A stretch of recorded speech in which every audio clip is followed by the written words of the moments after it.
Hey guys, tonight we are traveling back in time, not just to any old place, but to the most glamorous, most treacherous, and most over-the-top royal court in European history, the Palace of Versailles in the late 17th century. Imagine a world drenched in gold, draped in velvet, and absolutely swimming in secrets. You're about to become a courtier to the Sun King, Louis XIV, and frankly, your chances of surviving the first week with your dignity or your inheritance intact are, let's just say, slim. It's a place where a smile can be a threat and a compliment can be a trap. So before you get comfortable, take a moment to like the video and subscribe, but only if you genuinely enjoy what I do here. And while you're at it, let me know in the comments what city you're listening from and what time it is for you. I love seeing how far these stories travel. Now, dim the lights. Maybe turn on a fan for that soft background hum. And let's ease into tonight's journey together. Your carriage bumps along the final stretch of the road from Paris, and through the window. You see it. At first, it's just a glimmer on the horizon. A flash of gold that could be a trick of the setting sun. But as you get closer, it resolves into something impossible. The Palace of Versailles. It's not just a building, it's an entire world. A statement of power so immense it almost feels like a geological feature. The main gate is a masterpiece of gilded iron, guarded by stoic Swiss soldiers in flamboyant uniforms. Beyond it, courtyards stretch out, vast and symmetrical, designed to make you feel small, to make you feel insignificant before you even step inside. And it's working. You take a deep breath, the air thick with the smell of damp earth, horse leather, and a faint, glowing sweetness of perfume trying and failing to mask 1,000 other odors. Stepping out of the carriage, you join a river of people flowing towards the main entrance. Men in elaborate coats with lace scuffs, their wigs powdered a pristine white. Women with their hair piled into towering, jewel-encrusted structures, their silk dresses rustling with every step. The sound is a constant murmur of polite greetings, hushed gossip, and the soft clack of heeled shoes on stone. Inside, it's a sensory assault. Every surface that can be covered in gold leaf is. Every wall is heavy with heroic tapestries and portraits of ancestors. You drift through rooms so grand, they have names like the Salon of War and the Salon of Peace. And you can't help but feel a little dizzy. This, of course, was the entire point. This was Louis XIV's great project, a golden cage to tame the French nobility. For generations, these dukes and counts had been a rebellious, troublesome bunch, always starting little wars from their country castles. Louis's solution was brilliant in its simplicity: build a palace so magnificent and make life at court so essential that they would abandon their regional power bases and come to him. He forced them to spend their fortunes on the latest fashions and to live in tiny, cramped apartments within the palace, all for the chance of being noticed by him. They were no longer warriors, they were performers in his grand theatre. You find yourself swept along with the crowd towards the palace's heart, the Hall of Mirrors. The late afternoon sun streams through the 17 massive arched windows, igniting the 357 mirrors on the opposite wall. The entire hall is ablaze with light, reflecting the glittering chandeliers, the gilded furniture, and the sea of courtiers. It's breathtaking, but as you stand there, trying to take it all in, you begin to notice the details. You see the subtle jockeying for position, the way a high-ranking duke can part the crowd with a single glance. You see the quick, assessing looks everyone gives each other, sizing up the quality of their lace, the cut of their coat, the novelty of their jewels. And then there's the smell, for all its splendor. Versailles was notoriously lacking in modern plumbing. This is one of those little details that art history paintings tend to leave out. With thousands of people living and working here, the glorious hallways often doubled as impromptu restrooms, especially for the lower-ranking servants and guests. The air is a complex bouquet of expensive French perfume, body odor, food from the distant kitchens, and a faint, unmistakable undertone of ammonia. You quickly learn to watch where you step, especially in the darker, less trafficked corridors. As you stand there, trying to look like you belong, you overhear snippets of conversation. I whisper about who will get the honor of holding the king's candlestick at his bedtime ceremony. I hissed rumor about a duchess who wore the same dress twice in one season. This is the currency of Versailles: proximity to the king and information. And it's here that historians still argue about the true nature of this place. Was it the pinnacle of civilization, a place of refined culture, art, and manners, as its official narrative claimed, or was it, as many private letters and diaries from the time suggest, an emotional wasteland of profound boredom and vicious psychological games, a place where your entire career could be made or broken based on whether the king smiled at you as he passed? The pressure is immense. You feel hundreds of eyes on you, and you know you're being judged. You've just arrived, but you already understand that this glittering palace isn't a home. It's a stage, and a dangerous one at that.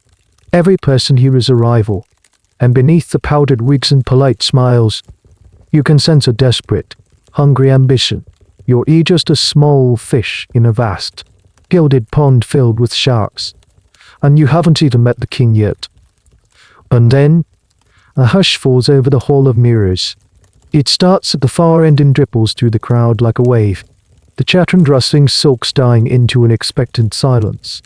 Next grain, bodies subtly shift, and you feel the collective breath of the court being held. This could only mean one thing. He is coming. You follow every earnest gaze and see him. The king, Louis XIV. He isn't a giant of a man, in fact. HCS of average height. A fact cleverly disguised by the red-heeled shoes he popularized in the sheer, unadulterated force of his presence. He moves with a slow, deliberate grace, his face a mask of serene authority, scarred faintly by a childhood bout of smallpox.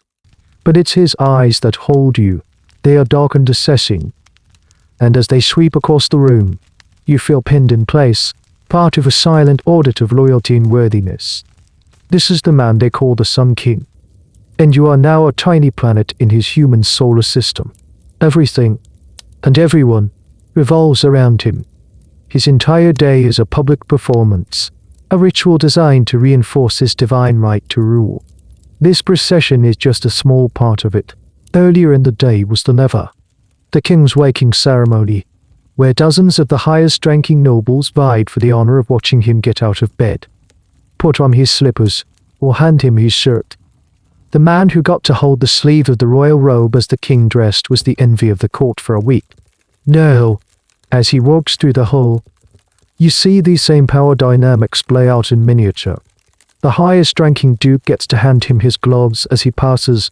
A lesser prince might feel blessed if the king's gaze lingers on him for more than a second. It was a political masterstroke. By turning daily life into a series of competitive rituals, Louis neutered the proud, more like aristocracy. Their new battlefield was this hall, and their weapons were etiquette, fashion, and favor. You watch him, mesmerized by this theater of power. He is the director, the lead actor, and the sole audience whose opinion matters. But as he gets closer, you notice a man walking just a step behind him. A man in sober black who doesn't seem to be part of the glittering entourage. This is his first physician. And this reveals a fascinatedly weird little secret about the Sun King for all his godlike posturing. He was a notorious hypochondriac, obsessed with the state of his own body. While the court chronicled his heroic deeds, his physician kept a separate, meticulously detailed journal of the king's health. This was just a record of coughs and fevers, it was a daily log of everything. His Majesty's sleep patterns, his moods, the color and consistency of his bowel movements, it was all recorded for posterity. It's a strange, humanizing detail. This monarch, who projected an image of divine perfection, was deeply, anxiously concerned with the frail, mortal vessel he inhabited. This obsession with his own body meant he was also acutely aware of what went into it. The royal kitchens were run with military precision, and every dish was tasted for poison before it reached the king's table. In this golden world, the fear of a sudden, unnatural end was never far from the surface. The king's power wasn't just in ceremony, it was rooted in information. He cultivated a vast network of spies, servants who overheard a careless word, postmasters who could be persuaded to open a letter, priests who might share the whispers of the confessional. All information flowed back to him. You feel it in the air. A low-grade paranoia that keeps everyone on their best behavior. You wouldn't dare whisper a disloyal word here, not even as a joke. You have the distinct feeling that the walls themselves have ears.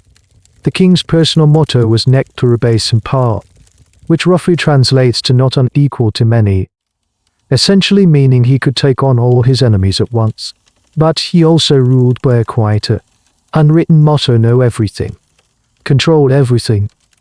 As he reaches the center of the hall, he pauses, his gaze finally settling on a single person. And this is where historians still debate the man behind the crown. Was Louis genuinely a man of deep, abiding faith, who saw himself as God's chosen representative on earth? He was, after all, the most Christian king of France, a title he took very seriously. He would spend hours in his magnificent chapel, seemingly lost in prayer. Or was his piety another, perhaps the most brilliant piece of statecraft, a way to legitimize his absolute power by wrapping it in the mantle of divine will, using religion as another tool to command obedience from his subjects? The truth is likely somewhere in between, a complex fusion of genuine belief and political calculation. But as you watch him now, you see that his entire being is an exercise in absolute control over his nobles, over his kingdom, over his own body, and over the very narrative of his reign. He is the sun, and the sun gives life, but it also casts long, dark shadows where anything can hide. And in one of those shadows, a woman is waiting, her own power entirely dependent on the light of his gaze. So now, she is the moon to his sun, reflecting his glory and ruling the night of the court. But in a court built on shadows, you know that even the brightest light can be extinguished. The king's gaze has found its destination. Standing near a towering window, bathed in a soft, ethereal light, is a woman of breathtaking beauty. Her gown is a cascade of silver and blue silk, her neck and hair ablaze with diamonds that catch the light from the mirrors and create a constellation around her head. She isn't the queen. The queen, Maria Theresa of Spain, is a quiet, pious woman oft unrelegated to the background of court life. This woman is Françoise-Athénaïs de Rochechouart de Mortemart, better known to the world as Madame de Montespan, the king's official mistress. The maîtresse s'entretient. As the king approaches, she performs a deep floor, a curtsy, a gesture of submission that somehow manages to also be an act of supreme confidence. He smiles, a rare, genuine smile that transforms his severe face, and offers her his arm. A collective, silent sigh of envy and resentment seems to pass through the court. You have just witnessed the most critical transaction in Versailles. Her power isn't official. It doesn't come from a title or a legal document. It flows directly from the king's affection, a resource more valuable and more volatile than gold. As the maîtresse s'entretient, she is the unofficial queen of the court. She has her own lavish apartments, a vast retinue of servants, and a budget that rivals that of a small state. Those who want favors from the king, a military commission for a son, a promotion for a husband, a lucrative government contract, know that the surest path is through her. She is the gatekeeper, the whisper in the king's ear. You watch her as she walks beside him, her laughter light and musical, her wit legendary. She is everything the queen is not: vivacious, intelligent, and famously sharp-tongued. It was said she had the wit of the Mortemarts, a family renowned for its biting, clever humor. But as you observe her more closely, you start to see the cracks in the perfect facade. The smile doesn't always reach her eyes. You see her quick, almost imperceptible glances at the younger, prettier faces in the crowd, the new arrivals at court. You notice the slight tension in her jaw when the king's attention lingers on another woman for a moment too long. You are witnessing the profound anxiety of her position, her entire world, her wealth, her status, her influence, even the future of the 7 children she has borne. The king rests on a foundation of one man's desire. And desire, as everyone knows, is fickle. She is in her mid-30s, an age when a woman's beauty at court was considered to be on the wane. Newer, fresher stars were always rising on the horizon. The fear of being replaced as a constant, gnawing presence, a poison in her own gilded cup. This is a fear unique to her role, a pressure that few could understand, and it leads people to do desperate things. A little-known fact about court life was the thriving market for what were known as love potions or aphrodisiacs. This wasn't some back-alley trade, it was an open secret among the elites. A lady-in-waiting might discreetly buy a powder to sprinkle in a nobleman's wine, or a courtier might purchase a sachet of herbs guaranteed to capture a wealthy widow's attention. These concoctions were often harmless, a mix of common spices, ground-up insects, and a heavy dose of the placebo effect. But sometimes, they contained more potent ingredients can ride Spanish fly, mandrake root, or other substances that could have unpredictable and dangerous effects.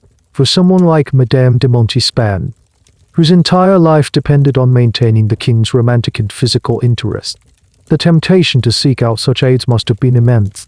It was the unofficial medicine for the sickness of fading favor. The king had already had one great love before her, the gentle Louise de la Valliere, whom Montespan had ruthlessly supplanted. She knew firsthand how the game was played. She knew that the king, despite his image of steadfast power, had a wandering eye. He was constantly surrounded by the most beautiful and ambitious women in France, all of them dreaming of catching his notice. Every day for her is a performance. She has to be wittier, more charming, more magnificent, and more desirable than anyone else. It's an exhausting, relentless campaign. The effort it takes to maintain the level of perfection, day in and day out, is unimaginable. You can see it in the way she holds herself, a posture that is both regal and rigid. And here lies a question that biographers and historians continue to explore: who was the real Athena? Is de Montespan, was she a cold, calculating, and ambitious woman who used her beauty and wit as weapons to achieve unparalleled power, or was she a woman genuinely in love with the king, trapped in a high-stakes game she was forced to play, constantly terrified of losing the man she loved and the world she had built with him? The answer is likely that she was both. The pressures of the court didn't just reward ambition, they demanded it. To be passive was to be forgotten. As you watch her on the king's arm, laughing at something he has whispered, you realize that her story is not one of simple romance. It is a story of survival. And in a world where her position is so precarious, you can't help but wonder how far she would be willing to go to keep it. The distance between a love potion and something far darker, you suspect, might be shorter than anyone imagines. Leaving the blinding brilliance of the Hall of Mirrors, you decide to take a carriage back to Paris for the evening, as Versailles shrinks in the distance, its golden facade dissolving into the twilight. The atmosphere changes completely. The manicured perfection of the palace gives way to the chaotic, sprawling reality of the city. The carriage rattles over the uneven cobblestones of narrow streets, and the air, already thick at Versailles, now becomes a rich stew of smells: baking bread from a corner boulangerie, the metallic tang of a blacksmith's forge, coals, smoke, unwashed bodies, and the ever-present stench from the gutters that run down the middle of the streets. This is the other side of the Sun King's France, the engine room that powers the gilded fantasy of the court. You are light near the Pont Neuf, the city's oldest and busiest bridge. It's more than just a bridge, it's the heart of Paris, a permanent fairground teeming with life. Street performers swallow swords. Tooth pullers operate on screaming customers in open-air stalls. Booksellers hawk the latest political pamphlets. And everywhere, people are talking. You lean against the stone parapet, watching the river Seine flow sluggishly below. And you listen. This is where you hear the real news. The gossip and rumors that don't make it into the official court gazette. You hear people complaining about the price of bread, cursing the king's latest tax to fund his endless wars, and sharing stories of local scandals. It's here, in the anonymous hum of the crowd, that you first hear the whispers. They are just fragments at first, Hushed conversations that stop abruptly if you get too close. People talk about certain clever women who live in the darker corners of the Marais district. Women who can tell your fortune, find a lost object, or offer more specialized services. They talk about inheritance powders for impatient ears and sackets of succession for wives tired of their husbands. They mention names, spoken in low tones: La Voisin, La Bosse, La Vigoreux. These aren't the names of aristocrats. These are the names of a new kind of power player, operating in the city as shadows. They are the sorceresses, the fortune tellers, the alchemists, and the poisoneress for hire, running a hidden service industry for the rich and desperate. You find this fascinating. In an age that was supposedly becoming more rational and scientific, the age of Descartes and Pascal, there was a thriving, almost mainstream belief in the supernatural. This is a curious little historical oddity. While the elite were building observatories and founding scientific academies, many of them were also, in private, consulting astrologers and buying magical charms. The line between science and magic was incredibly blurry. An alchemist trying to turn lead into gold wasn't seen as a magician but as a sort of experimental chemist. A woman selling herbal remedies wasn't necessarily a witch, she was just a pharmacist without a license. This grey area was where the underworld of Paris thrived. These practitioners offered a sense of control in a world that felt increasingly uncertain. Can't get a promotion at court, maybe your rival has better astrological favor. Is your husband unfaithful? Perhaps a magical medallion can win him back. It was a parallel system of power, operating on belief and superstition rather than royal favor. You wander into a side street, drawn by the smell of strange herbs and chemicals. You see a dimly lit shop with a sign depicting a hand with an eye in its palm. This is the kind of place the whispers were about. Peeking through the grimy window, you see shelves lined with dusty glass jars containing twisted roots, dried animals, and murky liquids. This is the public face of the business: fortune-telling, horoscopes, and tale Muslims. But everyone knows that for the right price, you can ask for a private consultation in the back room. There, you could procure more than just predictions. You could buy solutions. The existence of this underworld raises a question that social historians still debate. Was this a genuine counter-culture of occult belief, a remnant of pagan, pre-Christian traditions that had survived for centuries, or was it simply a cynical and opportunistic criminal enterprise, preying on the fears and superstitions of a credulous population? The likely answer is that it was a complex mix of both. Some of these witches were probably true believers in their own craft, convinced they could commune with spirits and command supernatural forces. Others were undoubtedly shrewd businesswomen who understood the psychology of their wealthy clients. They knew that a desperate noblewoman didn't just want a potion, she wanted a confidant, a therapist, someone who would listen to her forbidden desires and tell her they were achievable. They weren't just selling poison, they were selling hope, control, and secrecy. As you turn to leave, you overhear a snippet of conversation between two well-dressed men who are hastily exiting a similar establishment.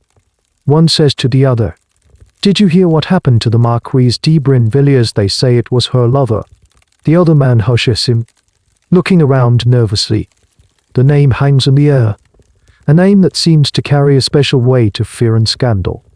It's a name you don't recognize yet, but you have the distinct feeling that it's important. It feels like the first tremor before an earthquake, a sign that the secrets whispered in these dark little shops are about to spill out into the sunlit world of the aristocracy, with devastating consequences.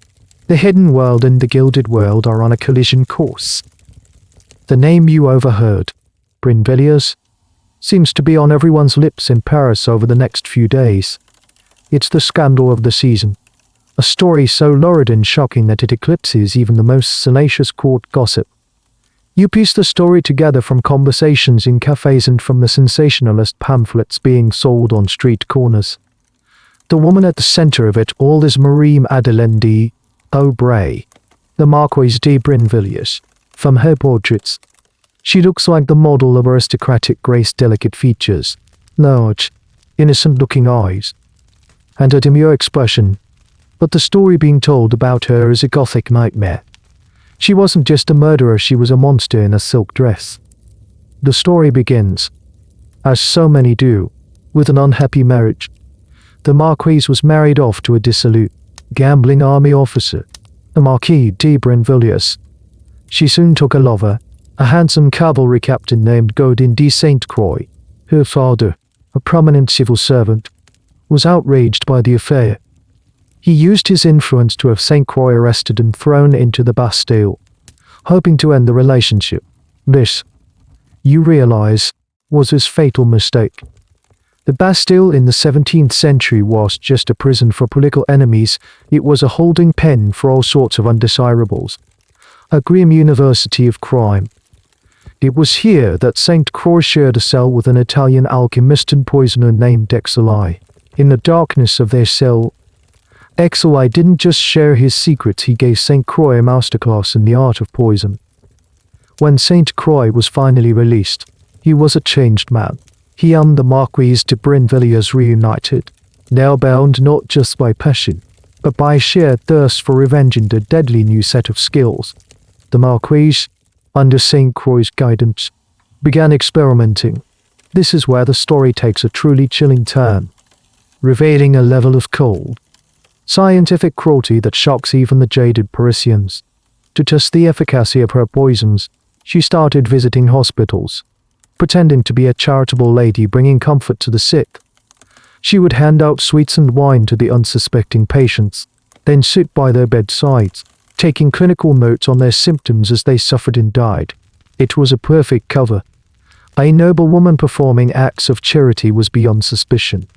She was perfecting her craft on the city's most vulnerable, all in preparation for her real targets. Once she was confident in her methods, she turned her attention to her own family.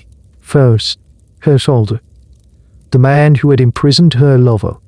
She poisoned him slowly, over a period of months, administering small doses so his death would look like a natural illness. Everyone sympathized with the grieving daughter who had so dutifully cared for her ailing father. Next in line were her two brothers. With them out of the way, she and her sister would inherit the entire family fortune. She managed to poison both of them during a dinner party. The details are gruesome. The poison was so potent that the bodies turned a strange color and decomposed with alarming speed, a detail that first raised suspicions among the authorities. This is a bird's-eye note to the history of toxicology in the 17th century. The science of forensics was virtually non-existent. The main tool for detecting poison was observing the physical state of the corpse. A well-preserved corpse was considered a sign of a natural death, while rapid or unusual decay was a red flag for foul play. Arsenic, the poison she most likely used, was known as powder de-succession inheritance powder precisely because it was difficult to detect and its symptoms could mimic diseases like cholera. Her reign of terror might have continued indefinitely, but it was undone by a twist of fate worthy of a cheap novel. Her lover and co-conspirator, Sainte Croix, died suddenly of natural causes while working in his makeshift laboratory. As he was a man of some standing, officials were sent to seal his apartment and take inventory of his possessions.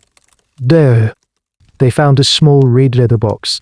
A letter attached to the box from Sainte Croix instructed that it should be delivered, unopened, to the Marquise de Brinvilliers. Of course, this was the most suspicious instruction possible, so the authorities opened it immediately. Inside, they found a collection of poison vials, damning letters from the Marquise detailing their plans, and a signed confession from Sainte Croix, a sort of insurance policy against his lover ever betraying him. It was a complete, undeniable archive of their crimes.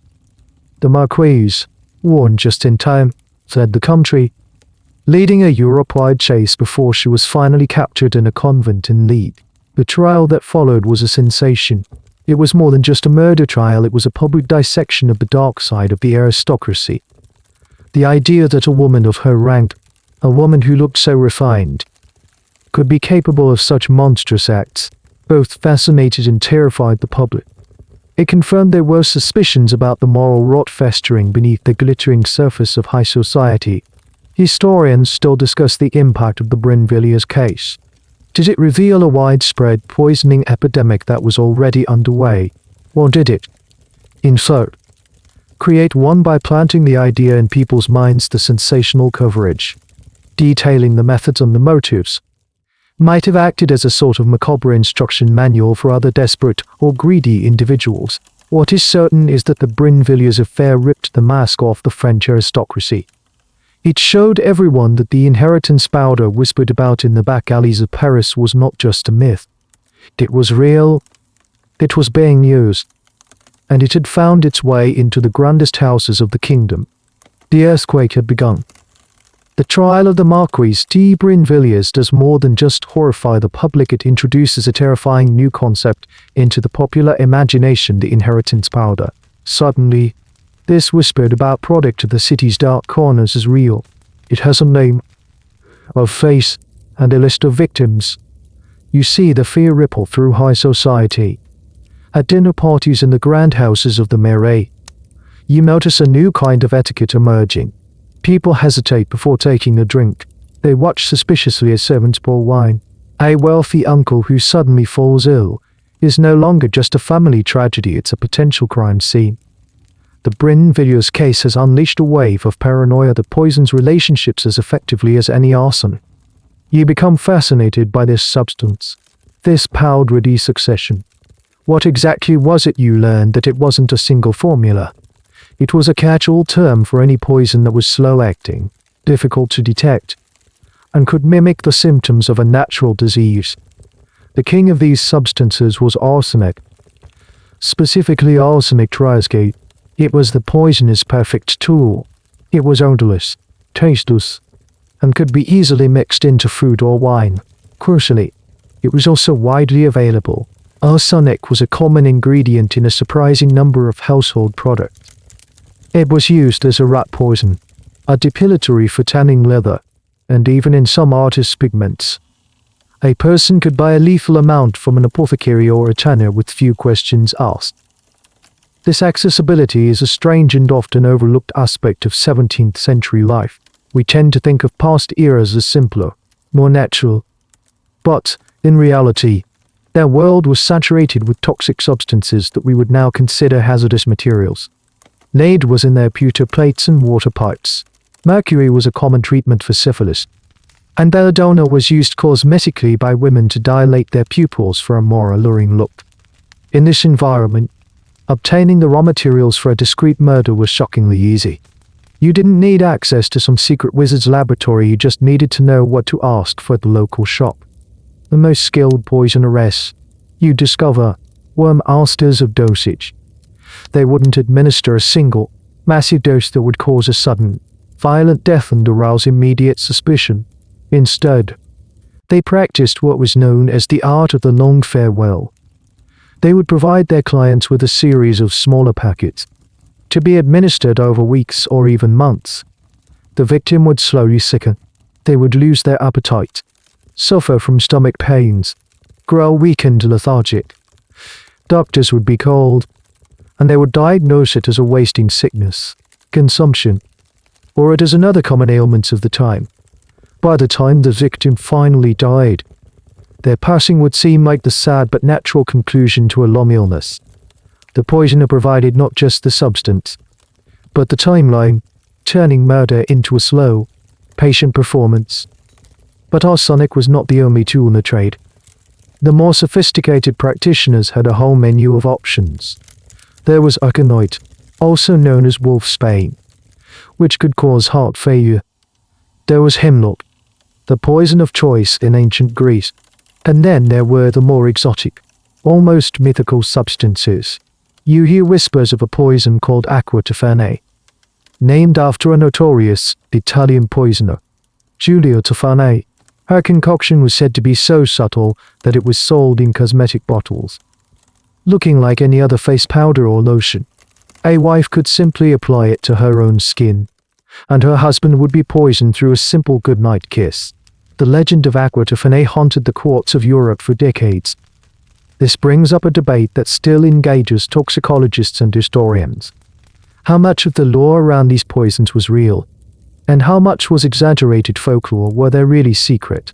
Undetectable poisons passed down through generations of underground artisans, or were most of these incidents simply cases of common arsenic poisoning, embellished with fantastical details to make them more terrifying? The historical record is murky.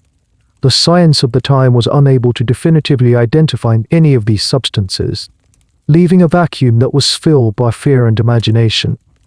It's likely that, while the vast majority of poisonings used mundane chemicals, there were indeed specialists, like the one who trained Saint Croix, who had developed more refined and complex compounds, mixing plant alkaloids, heavy metals, and even animal venoms. They were the master chefs of the homicidal world. As you stand on a rainy Parisian street, watching a wealthy family's funeral procession pass by, you can't help but look at the mourners in a new light. Is that a grieving psalm? Or an impatient heir? Is that a heartbroken widow? Or a satisfied client of some back alley chemist? The inheritance powder has done more than just kill people. It has exposed the raw, brutal greed that often lay just beneath the surface of family duty and aristocratic honor. It revealed that for some, the most powerful love potion of all was the one that promised a swift inheritance. The Brinvilliers scandal wasn't just about one evil woman. It was a warning that the tools for dissolving unwanted family ties were available for purchase, and there was a growing market for them. The Brinvilliers affair sends a shockwave all the way to the top, right into the gilded halls of Versailles. King Louis XIV is personally horrified. This isn't just a lurid crime, it's an attack on the very fabric of his society. The nobility, the bedrock of his kingdom, is supposed to be defined by honor, loyalty, and Christian virtue. The idea that his aristocrats are poisoning their own fathers and brothers for money and convenience is an intolerable stain on the glory of his reign. It's a breakdown of the natural order. And if there's one thing Louis cannot stand, it's disorder. He realizes that the existing police force, a tangled mess of overlapping jurisdictions and ancient privileges, is completely inadequate to deal with a crisis of this magnitude. He needs something new. He needs a man. And so, you are introduced to a figure who is, in his own way, as revolutionary as the king himself, Nicolas de la Amie. He is appointed to a brand new position, the Lieutenant General of Police of Paris. This wasn't just a new title, it was a radical invention. Before La Reine, law enforcement in Paris was a chaotic patchwork. There were royal watchmen, guards loyal to various nobles, church officials with their own police powers. It was a system designed for inefficiency. Louis centralizes it all and puts one man in charge. La Reine becomes, for all intents and purposes, the first modern police chief in European history. You see him at work, and he is nothing like the foppish courtiers at Versailles. He is a man of severe, almost grim determination. He dresses in sober black, his face is unsmiling, and he carries an air of incorporate authority. He is a bureaucrat, a lawyer, and a spymaster rolled into one. His mandate from the king is vast, not just to solve crimes, but to cleanse the city of Paris.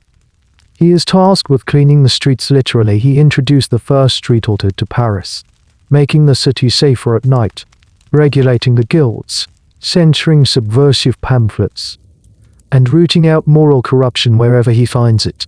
He is the king's sanitation service for the soul of the city. One of La Reine's first and most pressing tasks is to get a handle on the poison trade. The Brinvilliers case showed him that the problem was far more widespread than anyone had imagined. He begins by systematically targeting the city's underbelly. He sends his men a new, more organized force of detectives known as observateurs or observers into the taverns, the back alleys, and the grimy little shops of fortune-tellers and alchemists. These observers don't wear uniforms. They are masters of disguise, melting into the city's crowds, listening, watching, and reporting everything back to their master. La Reine begins to compile files, creating a vast database of the Parisian underworld. He is a man who believes in the power of information. You get a glimpse into his methods, which are both brilliant and chilling. He uses informants, turning petty criminals against each other with promises of leniency. He orders raids on the shops of suspected soothsayers, seizing not just their strange paraphernalia, but more importantly, their account books and client lists. He understands that these witches are business people, and a business keeps records. A little-known fact about Lorraine's operation is its sheer administrative scale. He created a bureaucracy of law enforcement. His offices were filled with clerks cross-referencing names, connecting anonymous complaints to high-profile individuals, and slowly, patiently, mapping the secret networks that crisscrossed the city, connecting the highest ranks of the aristocracy to the lowest dregs of the criminal world. This raises an interesting question, one that legal historians still ponder. Was Nicholas de Lorraine the father of modern, professional policing, a force for order and public safety, or was he the architect of the first modern surveillance state, using the fear of crime to justify an unprecedented level of intrusion into the lives of citizens? The answer, as is often the case, is that he was both. To the law-abiding merchant who could now walk home at night under the glow of a lantern without fear of being mugged, he was a hero. To the political dissident whose private letters were being opened and read by Lorraine's agents, he was a tyrant. He operated with the king's absolute authority, unburdened by modern concepts like search warrants or the right to privacy. His goal was not justice in the abstract, it was order, as defined by the king. You watch him directing his operations from his office, a man obsessed with detail and driven by a cold, clear sense of purpose. He is the perfect instrument for the Sun King's will.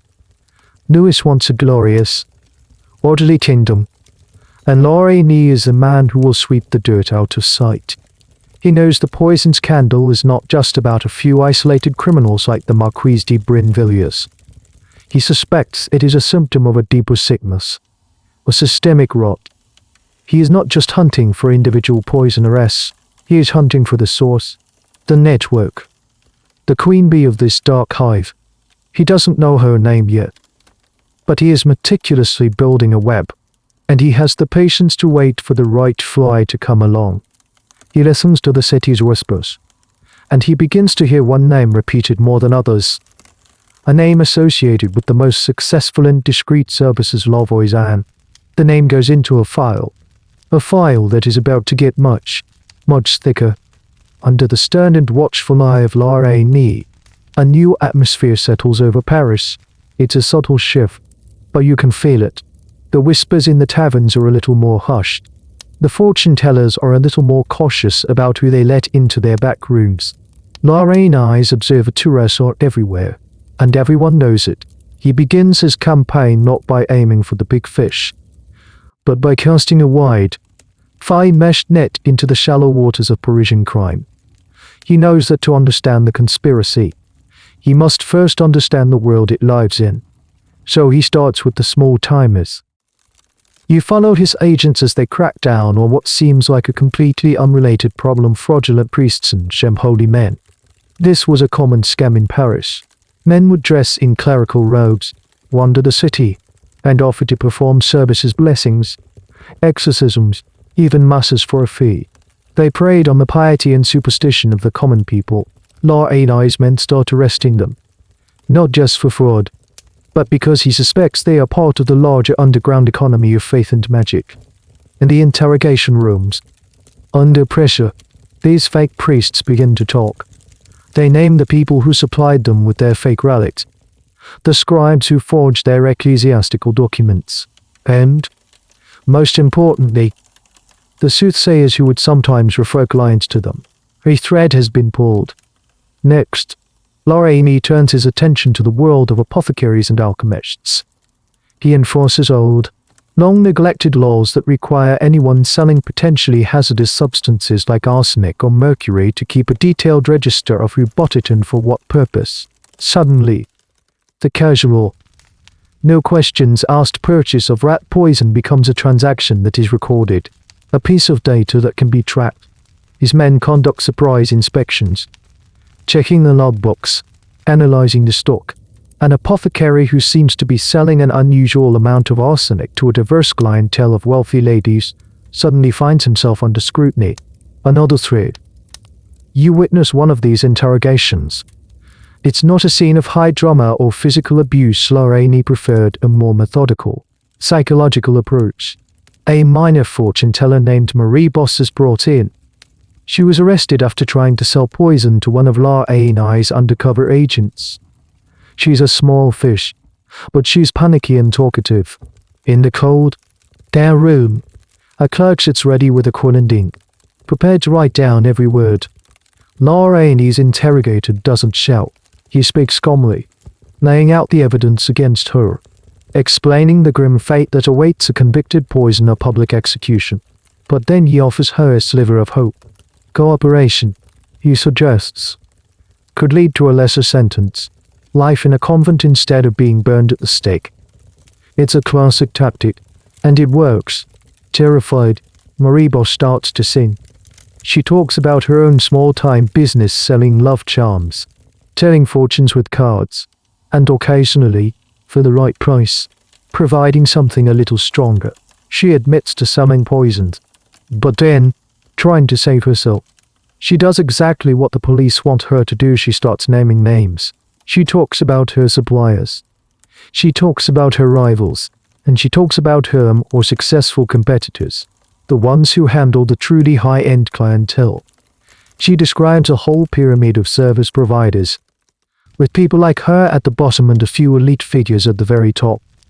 She mentions a woman who is the undisputed queen of this world, a woman whose name she speaks with a mixture of awe and resentment, a woman named Catherine Montvoisin, known to everyone as Lavoisin. This is the moment Lorraine has been waiting for. Lavoisin's name has come up before in his intelligence gathering, but always as a rumor, a whisper. No, he has a direct witness, linking her to the poisoned raid. Nabos's confession is the first solid piece of the puzzle. It's like a single spider's thread that, if followed carefully, could lead to the center of the web. This is one of the more obscure but crucial parts of the investigation. It wasn't one single aha moment, but a slow, painstaking process of triangulation. Lorraine and his men would take the testimony from one low-level suspect, like Marie Boss, and cross-reference it with information from another, say, a fraudulent priest, when 2 or 3 unconnected sources all mentioned the same name or the same event. Lorraine knew he was onto something solid.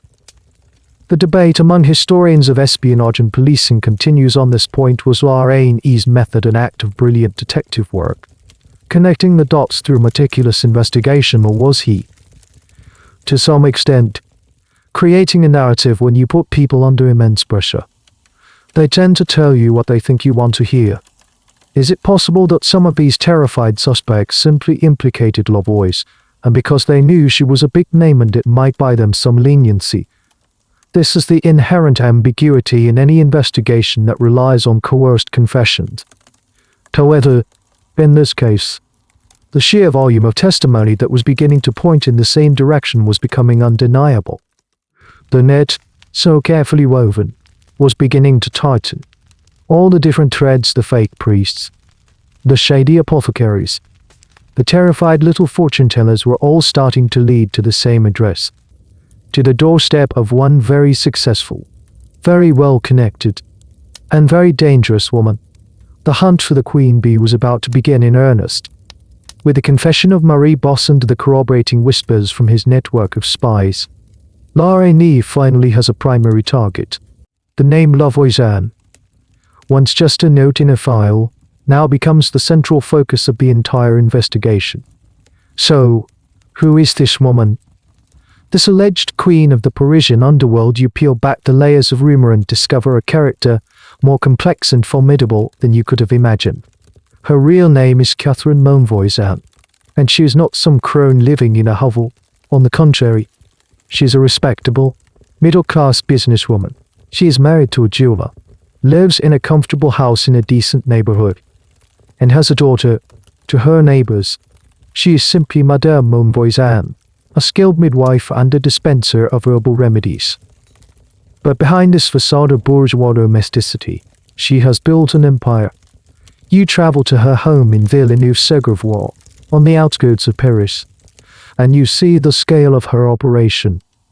It's a large house, constantly busy. People come and go at all hours. Well-dressed ladies in closed carriages. Nervous-looking young men. Prominent gentlemen trying to be discreet. She has created a one-stop shop for the secret desires of the elite. She is a brilliant entrepreneur who understood her market perfectly. She knew that the aristocrats of Paris and Versailles had problems that couldn't be solved by priests or lawyers. She offered a third way, a supernatural solution. Her rise to power was gradual. She started small, as a fortune teller. She was said to be remarkably skilled at reading palms and faces, a talent that was likely more about keen psychological observation than magic. She could listen to a noblewoman's complaints for a few minutes and grasp her deepest fears and desires. She told her clients what they wanted to hear, but with enough mystery and authority to make it feel like a genuine prophecy. She built a reputation for accuracy, and her fame grew by word of mouth in the salons and boudoirs of high society. She was discreet. She was sympathetic, and she delivered results, or at least the illusion of them. As her client base grew, so did her portfolio of services. Fortune-telling was the entry point. A client might come to her asking if her husband would ever be faithful. Lavoisier might predict that he would not. But then, for an extra fee, she would offer a solution of charm, a sachet of herbs to be sewn into his pillow, or a more potent love potion to be mixed into his food. She expanded her business, employing other, lesser soothsayers who would work under her brand. She had alchemists in a back-room laboratory concocting her potions and elixirs.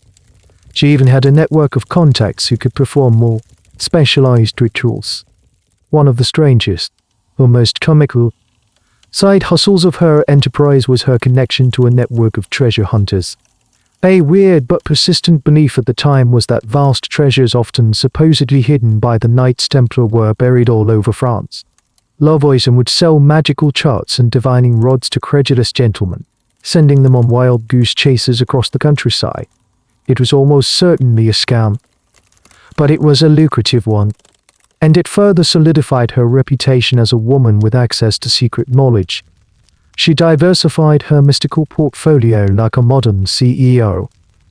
You see her interacting with a client, a frantic baroness whose husband is threatening to leave her for a younger woman.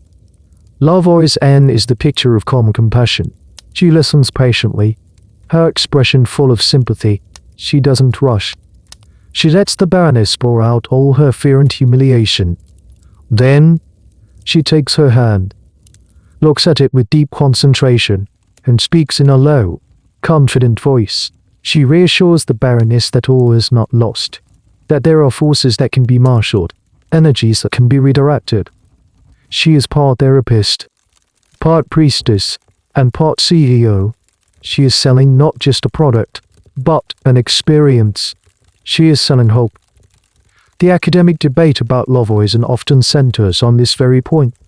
Was she a true believer in the occult, a genuine practitioner of magic who saw herself as a high priestess? Her defenders, both then and now, have sometimes painted her as a kind of proto-feminist figure, a woman who built her own tower in a patriarchal world, providing essential, albeit illegal, services to other women who had no other recourse. Or was she a complete cynic? A brilliant, unruthless grifter who saw the superstitions of the aristocracy as a weakness to be exploited for maximum profit? The evidence suggests she was a masterful blend of both. She probably believed in some of her own magic, just enough to make her performance convincing. But she was also a shrewd and pragmatic businesswoman who knew how to manage her supply chain, market her services, and keep her clientele loyal. As Lorraine's investigation circles closer, you sense that Lavoisier is aware of the growing danger, but she is protected by a powerful shield, her client list. She knows the secrets of some of the most powerful people in France. She has heard their confessions, provided them with their illicit desires. To arrest her would be to risk pulling a thread that could unravel the entire tapestry of the French court. She is confident, perhaps overconfident, that her powerful clients will protect her, because to expose her would be to expose themselves. She is the keeper of 1,000 dirty little secrets, and she believes that makes her untouchable. She has misjudged the cold, relentless determination of Nicholas d'Orsay and the absolute authority of the king he served.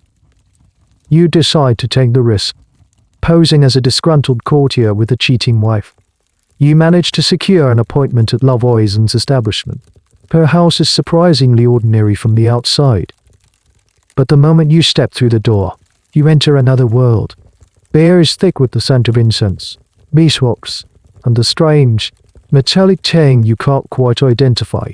The front rooms are a waiting area, dimly lit and furnished with heavy, dark wood-enriched tapestries. It feels more like the office of a prosperous doctor than a sorceress's lair. Other clients sit waiting, their faces veiled or turned away, the silence thick with a shared sense of nervous anticipation. You recognize the cut of their clothes, the quality of their jewelry. These are not common folk. After a long wait, a servant leads you not into a grand chamber, but into a small, almost clinical-looking office. This is the clinic, the public face of her business, and there she is, Lavois Anne. She is in her 40s, a handsome, imposing woman with intelligent eyes and an air of complete self-possession. She gestures for you to sit, and begins the consultation. You tell her your fabricated story, and she listens with an unnerving, focused intensity.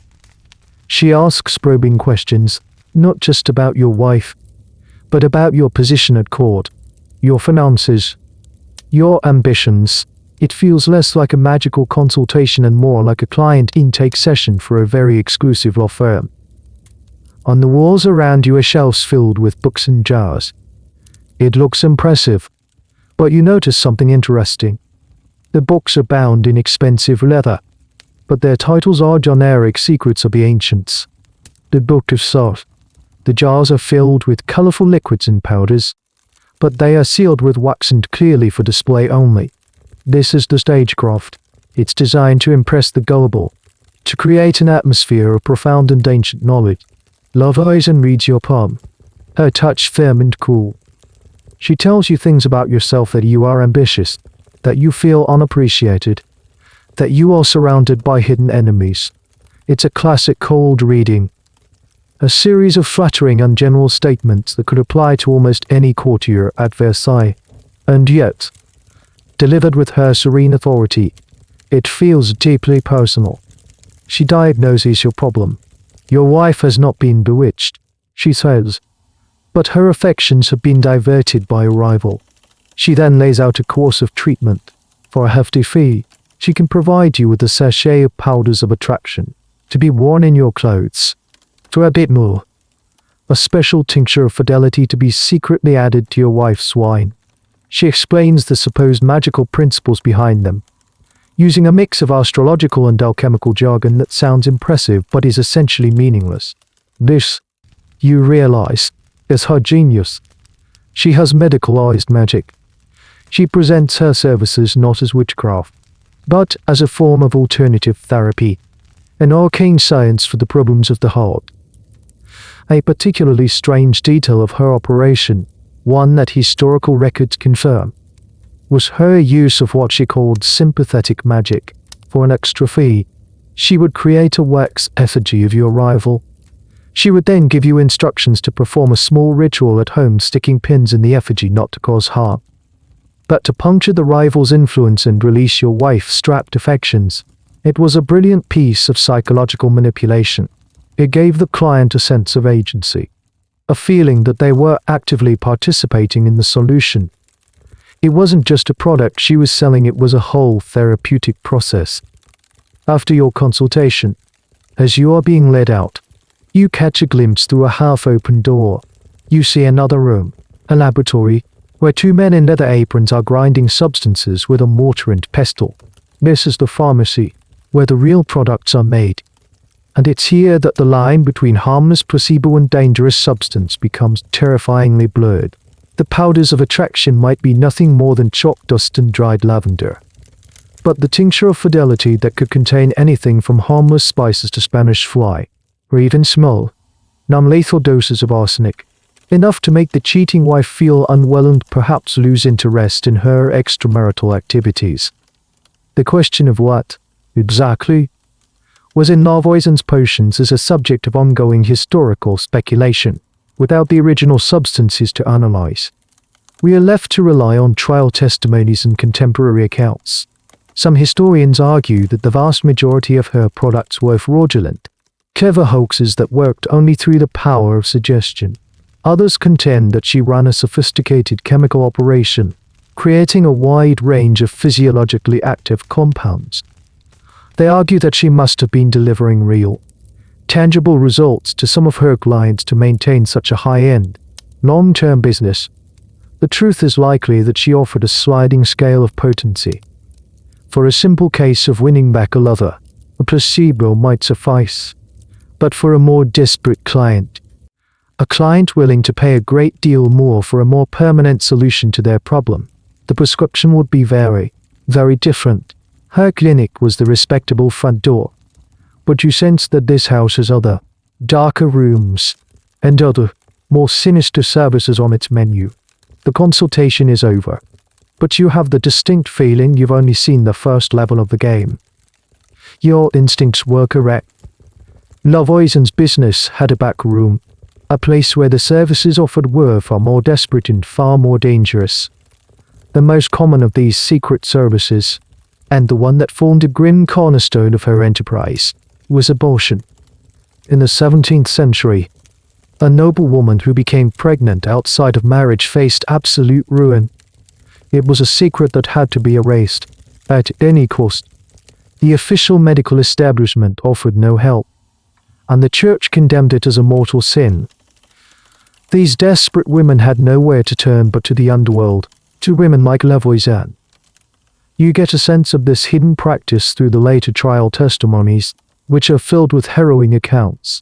A young, unmarried lady-in-waiting, having an affair with a high-ranking dupe, would arrive at Lavoisin's house in a closed, unmarked carriage in the dead of night.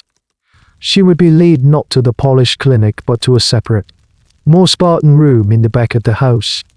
Here, Lavoisin, or one of the midwives in her employ, would perform the procedure. The methods were crude, dangerous, and often fatal for the woman as well as the fetus. They used a combination of powerful, toxic herbal concoctions designed to induce labor and primitive surgical instruments. The risk of hemorrhage, infection, and death was enormous, but for these women, the risk of social ruin was even greater. Lavoisin cornered the market on this grim trade. She was known to be more skilled and her premises cleaner than most back alley practitioners. She offered a level of discretion that was worth its weight in gold. She was providing an essential, life-saving service to her clients, even as it involved ending a life. It was a dark, messy business, but it was incredibly lucrative, and it gave her an unbreakable hold over her clients. A woman who had procured an abortion from Lavois and was bound to her forever by a shared, terrible secret. She would never, ever betray her. But there was a dark consequence to this side of the business. The trial records speak of a garden behind Lavoisin's house. During the investigation, Athénaïs' men would excavate this garden. They found the remains of an estimated 500 infants. This is a chilling, almost unbelievable figure, and it's one of the most gruesome details of the entire affair. It speaks to an operation that was running on an industrial scale for decades. Lavoisin's quiet suburban house was, in fact, the charnel house. This is a deeply uncomfortable piece of the story. A reminder that behind the glamorous scandal of aristocratic poisoning lay a foundation of profound female desperation and immense, hidden loss of life. This secret trade also led directly to the darkest and most sensational part of her repertoire, the Black Mass. This is where the story descends into true Gothic horror. Some of her clients didn't just want to end a pregnancy or win back a lover. They wanted more. They wanted wealth. They wanted a powerful enemy to die, or in the most extreme cases, they wanted to win the ultimate prize, the love of the king himself. For these clients, Lavoisin offered the ultimate ritual, a ceremony designed to summon demonic forces to grant their wishes. The central figure in these rituals was a defrosted and debauched priest named Etienne Gui Borg. You learn the details of the ceremony from the transcripts of Gui Borg's later confession. The ritual was a complete inversion of the Catholic Mass. It would be held at night, in a secret, chapel-like room in Lavoisin's house. The altar would be the naked body of a woman. Gui Borg, wearing blasphemous embroidered robes, would chant inverted Latin prayers. Instead of a crucifix, there would be satanic symbols. It was a ceremony of pure transgression, designed to be the most profound act of sacrilege imaginable. The thinking was that if God would not grant their prayers, perhaps his opposite number would. And here, the two dark streams of her business converged in the most horrific way. The climax of the most powerful versions of the Black Mass required a human sacrifice, and the preferred sacrifice, the one believed to be most potent, was a newborn infant, often one obtained from the abortion trade. The infant would be killed over the altar, its blood collected in a chalice, and its entrails used for divination. This is the secret that Lavoisin guarded most fiercely. It was the point of no return for her and her most elite clients. To participate in a Black Mass was to be complicit not just in heresy, but in murder. The very existence of the Black Mass is one of the most contentious points for historians. Some argue that these stories were fabrications, the result of coerced confessions from terrified prisoners under torture or the threat of it. They suggest that Lorrainese investigators, deeply religious and primed to believe in satanic conspiracies, essentially fed these stories to the suspects. Other historians argue that the testimonies, from multiple, often unconnected sources, are too detailed and too consistent to be completely invented. They believe that while the stories may have been exaggerated, some form of these blasphemous, murderous rituals did indeed take place. They were the desperate, horrifying last resort for people consumed by ambition and superstition. Whether it was a cynical performance piece by Lavoisin or a genuine satanic rite, it represented the absolute moral abyss that lay beneath the surface of the Age of Reason. As Lorrainese interrogators continue their work, systematically breaking down the small-time players in Lavoisin's network, something terrifying begins to emerge. A list of names. It's not a single, formal document, but a mosaic of accusations and mentions, pieced together from dozens of separate confessions. The clerks in Lorrain's office worked tirelessly, cross-referencing every testimony, and the list of Lavoisin's clientele starts to take shape, and it is breathtaking. This isn't just a handful of disgruntled wives or ambitious young courtiers. The names on this emerging list belong to the absolute pinnacle of French society. You get to see a fragment of this list, a page from a clerk's notebook. The names are written in neat, dispassionate script, but they represent a social earthquake. There is the Duchess of Bouillon, one of the most powerful and well-connected women in the kingdom. There is the Countess of Soissons, whose own son was the brilliant military commander, Prince Eugene of Savoy. There is even the Duke of Luxembourg, a Marshal of France, one of the king's top generals. The list goes on under marquises, counts, barons, ladies-in-waiting, and government officials. It's as if someone has taken the official court directory and rewritten it as a criminal indictment. The sheer range of services these aristocrats sought is staggering.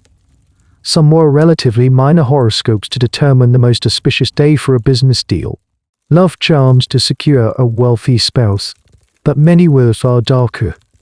You read testimony from a poisoner who claims he sold a succession powder to a nobleman who was tired of waiting for his elderly father's estate.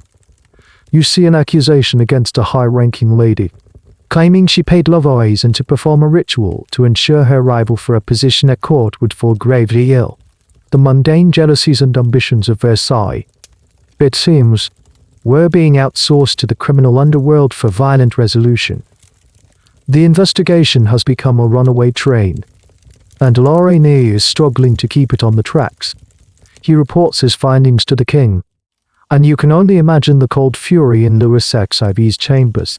This is a crisis of an entirely new magnitude. It's no longer about a few deviant individuals like the Marquise de Brinvilliers. This is systemic. The rot is not at the fringes of his nobility, it's at the very heart of it. The people he dines with, the people he entrusts with his armies and his government, are implicated in a sordid world of poison, witchcraft, and murder. A particularly strange and well-documented case that emerges is that of the Duchess of Bouillon. When she is eventually brought in for questioning, she displays an astonishing degree of aristocratic arrogance. The interrogators ask her if she had ever seen the devil during one of Lavoisin's rituals. Her reported reply became famous throughout Paris. She looked at the grim-faced officials and said, "I see him now. He is ugly, old, and disguised as a counselor of state." She treated the entire proceeding as an amusing farce, an impertinent intrusion on her privileged world. Her attitude perfectly captured the mindset of many on the list. They did not believe the laws that applied to common people applied to them. This client list reveals the deep hypocrisy of the age. This was a society that, on the surface, was profoundly devout and obsessed with formal etiquette. And yet, beneath their polished veneer, many of its most prominent members were sneaking out at night to engage in practices that the church and state both condemned as capital crimes. It exposed their faith as shallow and their morality as a matter of convenience, when prayer and piety failed to deliver the results they wanted. They were more than willing to turn to the devil. The existence and extent of this list is a topic that historians continue to analyze. How many of the names were genuinely guilty and how many were implicated falsely, by rivals seeking to destroy their reputation or by tortured suspects desperate to name anyone of importance to save themselves? This is the central and unresolvable problem of the affair of the poisons. The investigation, for all its bureaucratic rigor, was also a perfect storm for false accusations and score settling. In the paranoid atmosphere of the court, being named in a confession, even without proof, was enough to ruin you. The client list became a weapon in itself, a source of rumor and terror that destabilized the entire social hierarchy. L'Ami is now in an incredibly difficult position. He has uncovered a conspiracy that is far bigger and more dangerous than he ever anticipated. To pursue every name on this list with the full force of the law would mean decapitating the French aristocracy. It would create a scandal so enormous it could potentially destabilize the monarchy itself. But to stop now would be to allow hundreds of potential criminals, murderers, even to go unpunished. The quiet investigation into a few back-alley poison arrests has morphed into a full-blown crisis of the state. And at the center of it all is the looming, unspoken question: how high does it go? The list contains dukes and duchesses. But is there a name even bigger than theirs? A name so powerful that its inclusion would threaten the Sun King himself? The answer is yes. And that name is about to be spoken.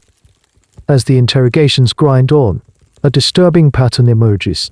Narration's clerks, sifting through mountains of testimony, begin to categorize the types of services Lavoisin offered. They notice a clear progression, a kind of customer journey into darkness. It almost always started with love. A desperate woman, or sometimes a man, would come to Lavoisin seeking a way to capture or retain someone's affection. This was the gateway drug of her entire enterprise. You see how it works. A young, ambitious courtier is in love with a wealthy heiress, but her family disapproves of the match. He's desperate. He goes to Lavoisin. She doesn't immediately offer him a poison or a dark curse. She starts him on the starter package of charm, a blessed medallion, or perhaps a simple horoscope reading that predicts future success. These items are expensive but relatively harmless. They work on the principle of suggestion, boosting the courtier's confidence. He begins to pursue the heiress with renewed vigor, and perhaps his newfound confidence is attractive. And he succeeds. He attributes his success to Lavoisin's magic, and becomes a loyal, believing customer. Or perhaps the charm doesn't work. The courtier returns to Lavoisin, frustrated. No, she escalates. She suggests a more potent solution of potion. This is stage 2. She provides him with a small vial of liquid to be secretly mixed into the heiress's drink. As you've learned, this potion could be anything. It might be a harmless blend of spices and wine, or it might contain a mild aphrodisiac. or even a psychotropic substance derived from mandrake root, designed to make the drinker feel confused, giddy, and more suggestible. The courtier is now crossing a line. He is no longer just trying to win her over, he is trying to manipulate her or through chemical means. He is becoming an active participant in a conspiracy. This leads to a fascinating and bizarre little detail from the trial records: the use of so-called love magic on the king himself. Numerous courtiers and ladies-in-waiting, all dying for royal favor, were accused of trying to use love poisons products on Louis XIV. They would try to get her powders sprinkled on his food or her tinctures mixed into his wine. One of the more outlandish testimonies claimed that a woman tried to secure a magical ointment from love oils, and that she intended to smear on the king's clothes as he passed by. The king's highly controlled environment, with his official food tasters, made this incredibly difficult, but it didn't stop them from trying. The desire for royal favor was so intense that people were willing to risk charges of treason for a chance at a magical advantage. But what happens when even the love potions fail? The heiress marries someone else. The king's gaze turns to a new favorite. The client returns to Lavoisier, now not just desperate, but bitter and vengeful. This is the final, terrible stage of the journey. Lavoisier listens to their tale of woe with her usual sympathy. But now, her suggestion is no longer about love. It's about removal. The rival, she suggests, is the problem. If the rival were to disappear, the path would be clear. The conversation shifts from love potions to inheritance powders. The price for this service is astronomical. But for a client consumed by jealousy and ambition, it seems worth it. They have been led, step by step, from a harmless charm to a pact to commit murder. This progression is the key to understanding Lavoisier's business model. She was a master of psychological manipulation. She never shocked a new client by immediately offering them a poison. She groomed them. She built a relationship of trust and dependency, leading them down a path, making each step seem like a small, logical progression from the last. She made the unthinkable seem reasonable. By the time a client was discussing murder, they were already deeply entangled in her web, implicated in a series of lesser crimes that made it impossible for them to back out. This escalation from love to death is a central theme that historians debate. Was this a deliberate strategy on Lavoisier's part? A calculated business plan to upsell her clients to more and more expensive and dangerous products? Or was she simply responding to the escalating demands of her clientele? Perhaps she didn't create the desire for murder, but merely serviced it when it arose. The historical evidence points towards a symbiotic relationship. Lavoisier created the marketplace, and the desperate, ambitious aristocrats provided the demand. She didn't have to push them very far. The pressures of life at court, the constant competition, the fear of failure, the all-or-nothing stakes did most of the work for her. She was just there at the end of the road, offering a final, terrible solution. You realize that the affair of the poisons is not really about poison at all. It's about the poison of ambition, of jealousy, of obsession. The chemicals were just the tools. The real story is about how the glittering, high-stakes world of Versailles created a level of desperation so profound that its inhabitants were willing to turn to a dark, underground world for solutions. And the cost of entry to that world was always love, a desire to be loved, a fear of losing love, or the pain of love being denied. Lavoisier's most potent magic was her understanding that love, in the court of the Sun King, was just another word for power, and for power, people would do anything. The interrogations have been going on for months. Marquis's office is overflowing with transcripts. A library of secrets and sins. He has a mountain of evidence against dukes, marshals, and duchesses. He has Lavoisier, the Queen Bee, securely in custody, though she remains defiant and tight-lipped about her most important clients. Amy knows he is on the verge of containing the scandal, of lancing the boil on the French aristocracy. And then, one day, it happens.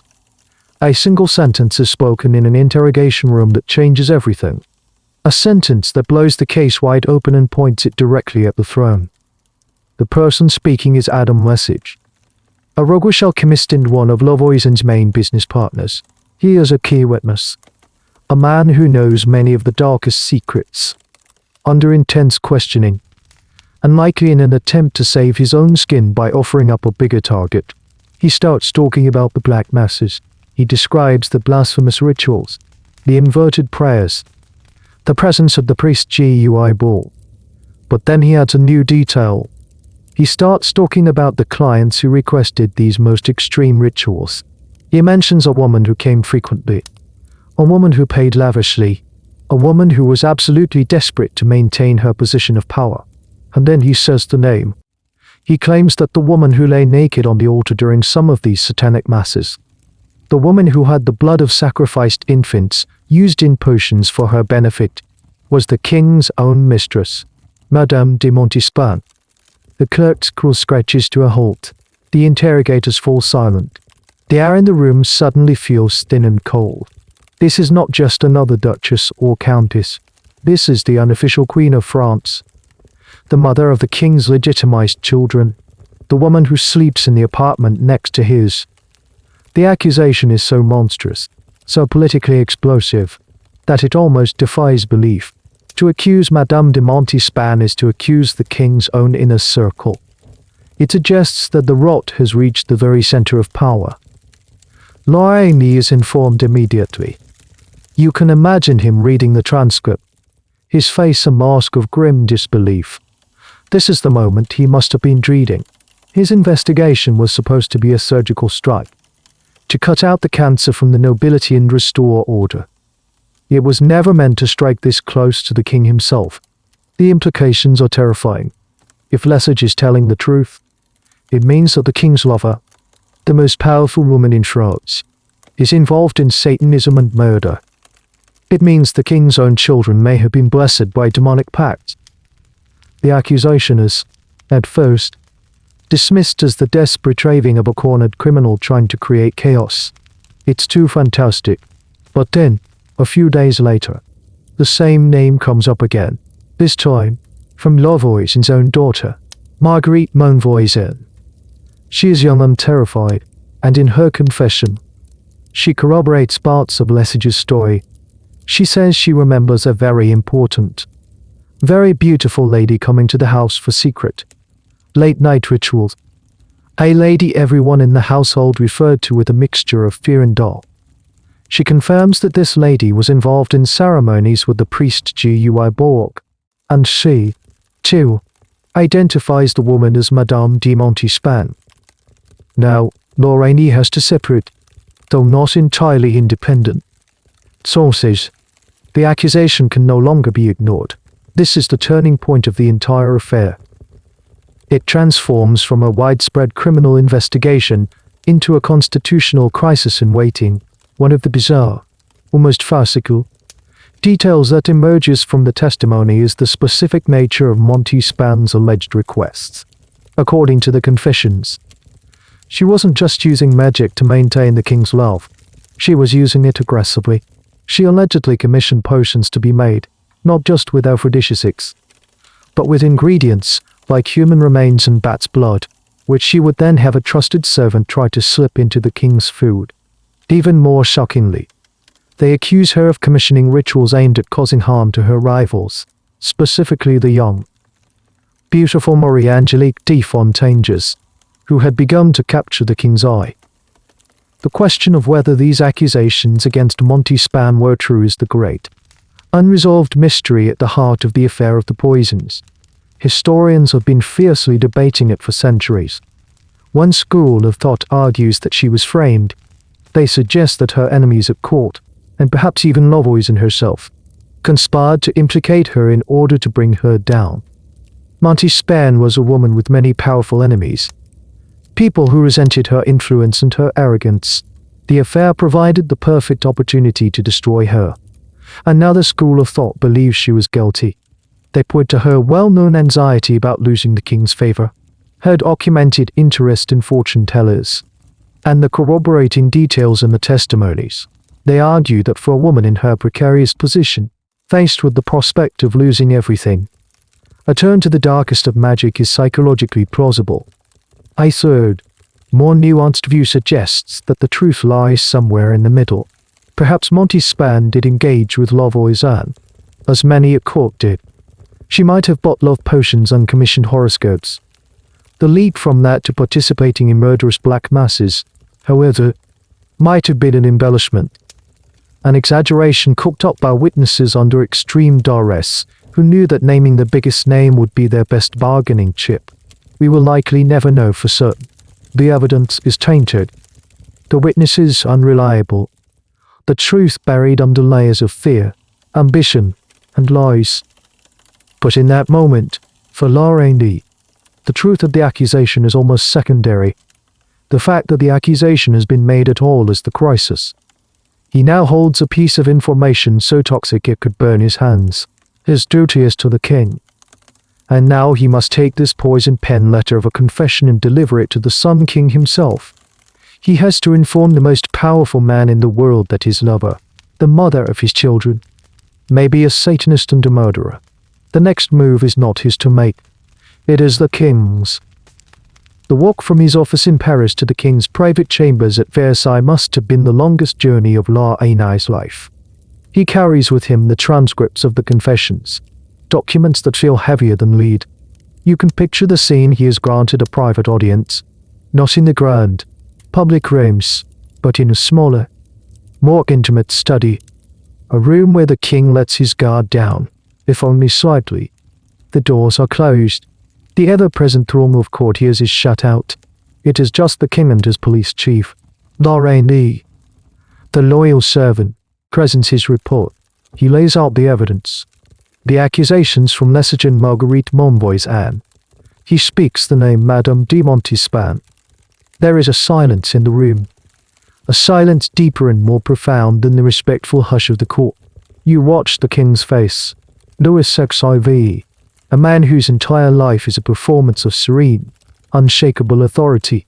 A man who has faced down foreign armies and rebellious nobles without flinching. And for a moment, the mask slipped. You see a flicker of disbelief, then a wave of cold, terrible fury, then finally, something deeper or profound, personal sense of betrayal. This is not a matter of state. This is an attack on his life, his love, his family. The idea that the woman he has shared his bed with, the mother of his beloved children, could be involved in such sordid, diabolical practices is a wound to his very soul. His reaction is swift and decisive. His first instinct is denial, anger at the accusers. He orders that the witnesses be questioned again, that their stories be scrutinized for any inconsistency. But he is also a pragmatist. He has built his reign on the principle of knowing everything, and he cannot afford to be blind to a threat this close to home. He trusts Lorraine's judgment. He knows his police chief is not a man given to fantasy or panic. If Lorraine believes the threat is credible, then it must be treated as such. The king's world is suddenly turned upside down. He looks at his court with new, suspicious eyes. The glittering facade of Versailles, which he so carefully constructed, now seems thin and brittle, a veneer over a pit of snakes. Who can he trust? The duke? He just shared a joke with the countess, who curtsied so gracefully their names might be in Lorraine's secret files. The paranoia that has been simmering in Paris now floods the palace. The very air seems to thicken with suspicion. A little known but revealing detail about Louis's reaction is his immediate concern for his own safety. He becomes even more rigorous about his personal security. The number of food tasters is increased. Access to his private apartments is restricted even further. He becomes wary of unsolicited gifts, even from those in his inner circle. The Sun King, the semi-divine ruler of France, is suddenly forced to confront the vulnerability of his own mortal body. He is reminded that a single drop of poison in his wine glass couldn't do everything. This fear was not unfounded. The testimony of the accused, whether true or not, often included plots to poison the king himself, sometimes allegedly on behalf of a foreign power, sometimes on behalf of a court faction. The affair has brought the threat of assassination from a distant possibility to an immediate, daily concern. The king is now caught in a terrible dilemma. On one hand, his sense of justice and his outrage demand a full public accounting. The guilty, no matter how high-ranking, must be punished. He is the ultimate source of law in his kingdom, and to ignore such crimes would be a dereliction of his sacred duty. He needs to send a clear message: no one is above the law. No one can threaten the king and his state and get away with it. On the other hand, he is the guardian of the monarchy's reputation.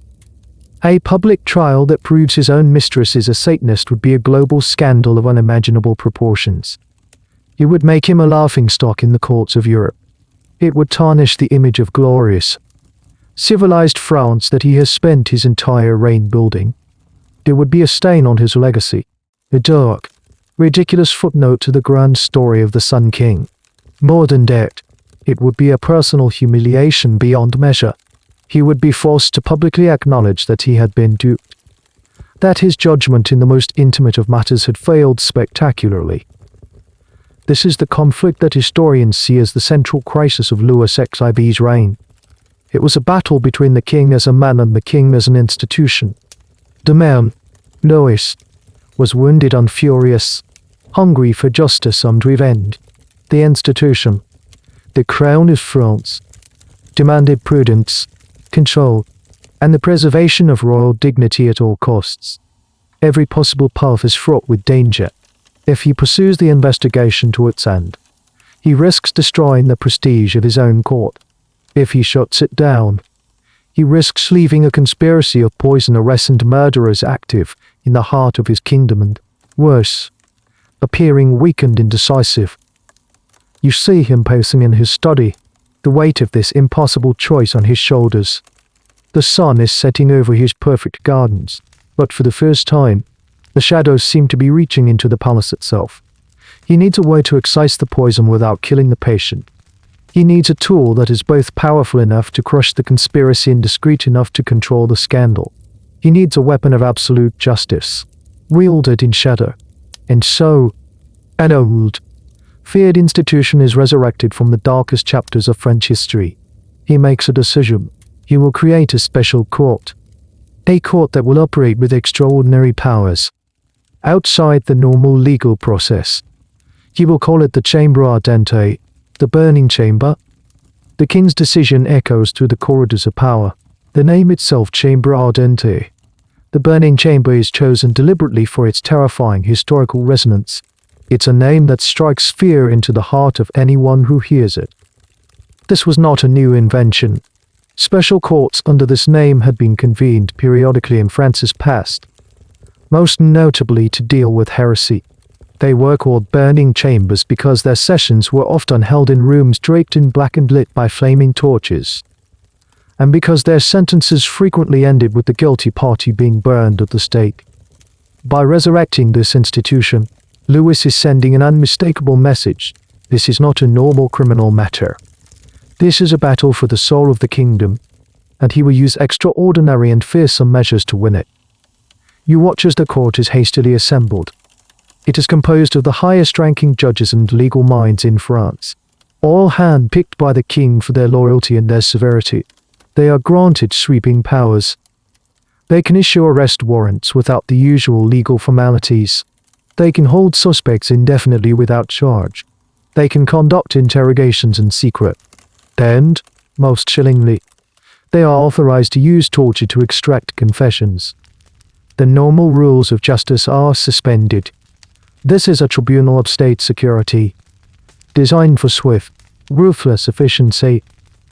The court sets up its operations in the Arsenal, a fortress-like complex in Paris, separate from the public courts of the city. The location is symbolic. This is justice conducted behind high walls, far from the prying eyes of the public. The trials begin immediately, and they proceed with a grim, relentless pace. Every day, more suspects are rounded up by La Arénie's men and brought to the arsenal. The net that was once cast wide over Paris is now being hauled in, and its contents are being dumped at the feet of the burning chamber. You get a glimpse into one of the trial sessions. The chamber is just as its name suggests, a dark, intimidating room. The judges sit on a raised dais, their faces grim and unreadable in the flickering torchlight. The accused stands alone in the center of the room, dwarfed by the architecture and the weight of the proceedings. There is no Joey of peers. There is no defense attorney in the modern sense. The accused is alone against the full might of the state. The clerk reads the charges. A litany of terrifying accusations: sacrilege, witchcraft, murder, conspiracy against the king. The suspect, often bewildered and terrified, is then subjected to a relentless interrogation by the judges. A little known but crucial aspect of the chambre ardentes procedure was its reliance on written evidence. Unlike a modern trial, where witness testimony is delivered orally and subject to cross-examination, here the primary evidence was the collection of confessions and accusations that Lorraine's clerks had so painstakingly compiled. A judge would read from a transcript. Witness A claims you sold them a powder to poison their spouse. What do you say to this? The accused might deny it. But then the judge would produce another document and witness B confirms that they saw you meeting with witness A. Do you call them both liars? It was a suffocating process. A trial by paperwork, where the accused was forced to fight against a mountain of secret, pre-existing testimony, if a suspect remained defiant. The court had its ultimate tool, the question. This was the euphemism for judicial torture. The most common method used was the broad quin, or boot. The suspect's legs would be placed between wooden planks, which were then squeezed together by ropes and wedges, progressively crushing their shins and ankles.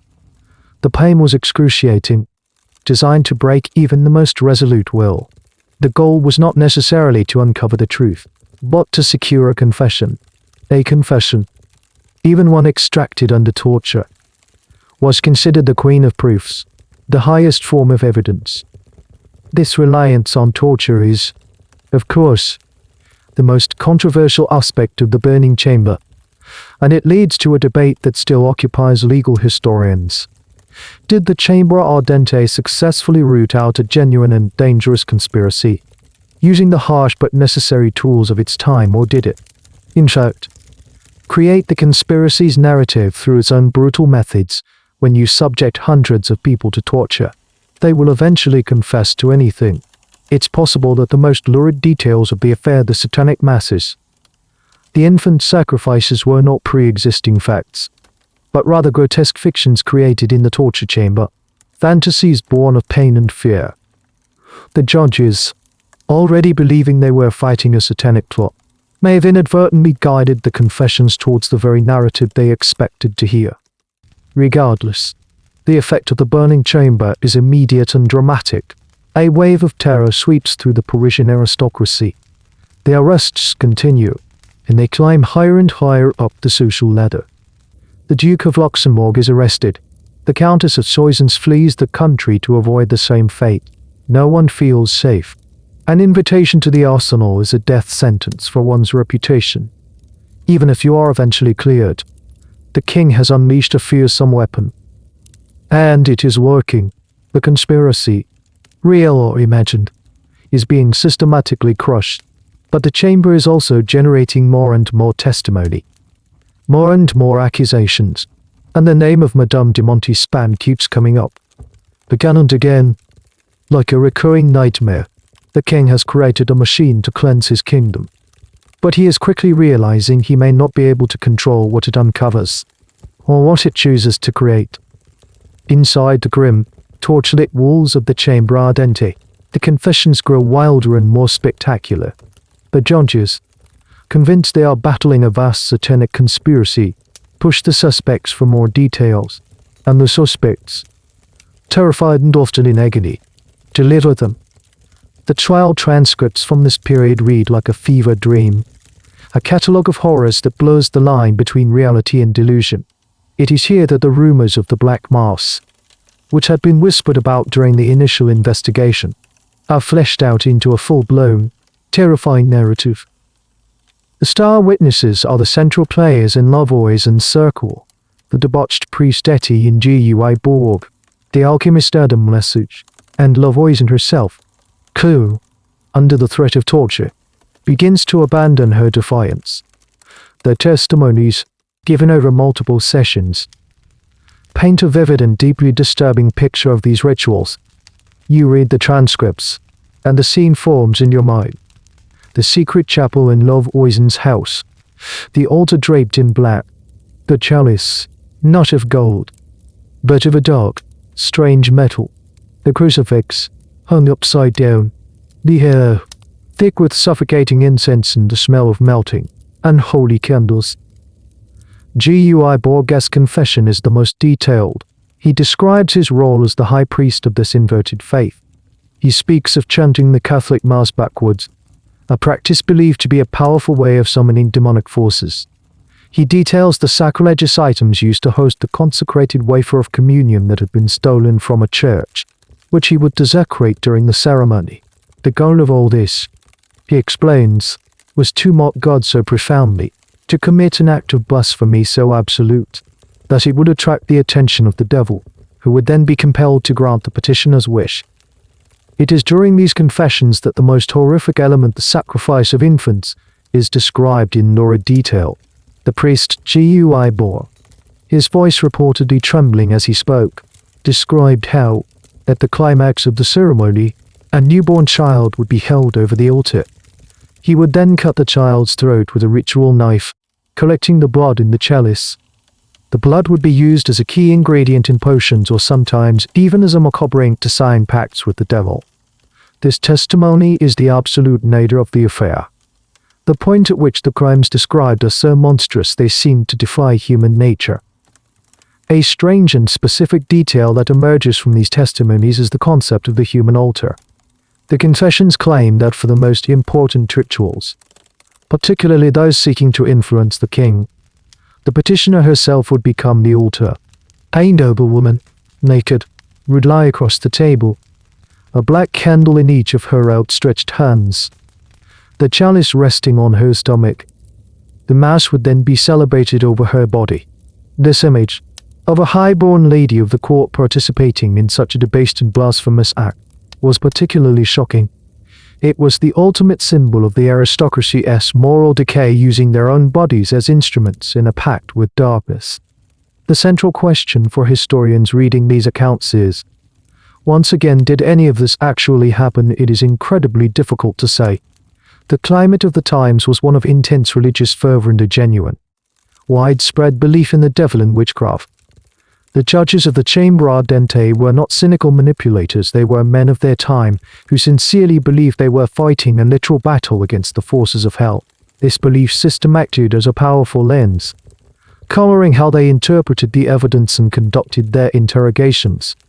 One school of thought, the skeptical school, argues that the Black Mass narrative was almost entirely a product of the courtroom. They suggest a process of narrative contamination. The first suspect to mention a detail, perhaps under duress, creates a template. The judges then press subsequent suspects on this specific detail. Did you see the priest Gui Bor? Was there an infant? Was the lady naked? The suspects, eager to please their captors and save themselves, confirm and embellish the story. In this view, the elaborate, consistent narrative of the Black Mass wasn't proof of a real conspiracy, but proof of an efficient, if unintentional, system for generating false confessions. However, another perspective argues that while the details were likely exaggerated and distorted through the lens of torture and fear, it is plausible that some form of blasphemous ritual did occur. Napoleon was, at her core, a master of theatre. For her most desperate and high-paying clients, she would have needed to stage a truly spectacular and transgressive event to justify her exorbitant fees. Perhaps she hired a disgraced priest and staged a black mass that was more psychodrama than genuine Satanism. A shocking, cathartic experience designed to convince her clients they had tapped into a powerful, forbidden magic. In this view, the truth is not a simple "it happened" or "it didn't," but a complex mix of cynical performance, genuine belief, and courtroom-generated fantasy. Regardless of its reality, the story of the Black Mass served its purpose for the prosecution. It created a narrative of absolute evil that justified the court's extreme measures, and it repeatedly placed one person at the center of these horrific rituals, Madame de Montespan. The confessions painted her not just as a client, but as the primary instigator, the great patroness of this dark cult. Her ambition the fuel for its most terrible ceremonies. The weight of the testimony against her was becoming overwhelming. The Chamber Ardente had found its ultimate villain. With the narrative of the Black Mass now firmly established in the court records, the focus of the Chamber Ardente sharpens onto Madame de Montespan. The judges begin to piece together the specific allegations against her, creating a timeline of her supposed descent into darkness. It's a story of love, obsession, and escalating magical warfare. A story that, if true, makes her one of the most audacious criminals in history. The story begins, according to the confessions, around the time Athénaïs de Montespan first set her sights on the king. At this point, Louis's affections were still held by the gentle Louise de la Vallière. Ambitious and impatient, allegedly sought out Lavois and for help. This was her supposed entry into the world of magic. The initial services were relatively standard love charms and powders of attraction. The testimony of Lavois's employees claimed they prepared special sachets for Montespan, filled with ingredients like dried mole's heart and Spanish fly, which she was to somehow place near the king. One of the more famous and disgusting details from the testimony was the claim that she would rub these magical pomades onto her own skin before meeting the king, a primitive form of contact magic.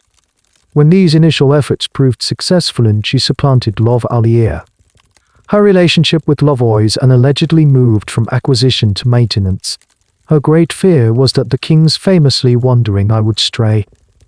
So she became a regular client, constantly seeking new potions and rituals to bind the king to her. The confessions paint a portrait of a woman consumed by anxiety, living in constant fear of being replaced. Every new pretty face at court was a threat. Every moment the king spent away from her was a source of panic. Her visits to Lavois became her way of managing this terror, a secret weapon in the relentless war of courtly favor. The story takes a darker turn when a new rival appears on the scene, the beautiful and sweet-natured Marie-Angélique de Fontainebleau. The king was genuinely smitten with this young woman, and for the first time, Montespan faced a serious threat to her position. This, according to the accusers, is when she escalated from love magic to attack magic. The transcripts claim she commissioned Lavois to perform rituals aimed at harming Mademoiselle de Fontainebleau. They accuse her of paying for curses to make her rival lose her beauty, fall ill, or even die. When Fontainebleau later fell genuinely ill and died after a difficult childbirth, the whispers turned into concrete accusations in the torture chamber. Montespan had had her poisoned. This detail, about the lady-in-waiting, is a classic example of the kind of unverifiable but damning evidence the court produced. Mademoiselle de Silets was a real person, deep in Montespan's confidence. Naming her made the story sound more credible. It provided a plausible mechanism for how the potions could have reached the king's private chambers. This mix of factual detail with fantastical accusation was what made the testimony so potent and so difficult to refute. The historical debate around Montespan's guilt is one of the most fascinating aspects of the affair. Could she really have done these things? One argument against her guilt is the sheer logistical insanity of it all. Madame de Montespan was one of the most watched women in the world. Her every move was chronicled by courtiers. The idea that she could repeatedly sneak out of Versailles, travel to Lavoisin's house in Paris, participate in a lengthy, noisy ritual, and return, all without being noticed, seems highly improbable. Her defenders argue that it would have been impossible to keep such activities secret. However, those who believe she was guilty point to several factors. Firstly, her character. She was known to be deeply superstitious, even by the standards of the age. She was also proud, arrogant, and had a ferocious temper. When her power was threatened, it is plausible that she would have turned to extreme measures. Secondly, they point to the desperation of her situation. By the late 1672s, the king's passion for her was visibly cooling. She was aging, and younger rivals were circling. For a woman whose entire identity and power rested on the king's desire, the psychological pressure would have been immense. In that state of mind, could she have convinced herself that a desperate pact with darkness was her only option? Ultimately, The evidence against her consists entirely of confessions extracted under duress from criminals who had every reason to lie. There was no physical evidence, no disinterested witness. It was all hearsay from the torture chamber. And yet, the sheer volume and consistency of the accusations created a reality of its own. In the eyes of the chambre ardente, and increasingly in the eyes of the king, the story of Madame de Montespan's dark pact was solidifying into a terrible, undeniable fact. The king was now faced with a mountain of official court documents detailing his lover's alleged betrayal, not just of him, but of God himself. The weight of the accusations against his mistress forces the king into a corner. The chambre ardente, the very instrument he created to restore order, is now threatening to cause the biggest scandal of his reign. You can almost feel the chill emanating from his private chambers as he grapples with an impossible choice. He is the Sun King, the embodiment of absolute monarchy and divine right. His entire political philosophy rests on the idea of the king as the ultimate source of justice, a reflection of God's perfect order on earth. To follow this principle to its logical conclusion would mean allowing the chambre ardente to formally charge Madame de Montespan, to put her on public trial, and, if found guilty, to execute her. This would be the ultimate demonstration that no one is above the law. You can imagine the arguments for this path. It would be a terrifying, awe-inspiring display of royal power. It would cleanse the court once and for all. It would show the world that Louis XIV's commitment to justice is absolute, even when it comes at a great personal cost. It would be a righteous, albeit brutal, confirmation of his role as the most Christian king. Some of his more hawkish advisors may have even pushed for this, arguing that a swift, public punishment would quell any future dissent and purify the nobility. But then, he must consider the alternative, the catastrophic fallout of such a trial. The proceedings would be the scandal of the century. Every court in Europe would revel in the sordid details. The enemies of France would use it as propaganda, painting the French court not as the pinnacle of civilization, but as a decadent, satanic circus. The very dignity of the monarchy, which he has spent a lifetime cultivating, would be shattered. His own name would be forever linked not with glory and power, but with disgrace and personal humiliation. And then there is the personal dimension, which must have been agonizing. This is Alfina is, the great love of his life, the woman who for more than a decade had been his intellectual and romantic partner. She is the mother of 7 of his children, children whom he has officially legitimized and loves dearly. To put her on trial would be to publicly destroy the mother of his own family. It would mean explaining to his sons and daughters that their mother was a murderer who consorted with the devil. The human cost is unthinkable. He is trapped between his role as king and his role as a man and a father. This dilemma reveals a fascinating and often overlooked aspect of absolute monarchy. We think of it as a system of unlimited power. But in reality, the monarch is also a prisoner of his own position. He is bound by the need to maintain the mystique of royalty. Sometimes, preserving the illusion of power is more important than exercising its full, brutal force.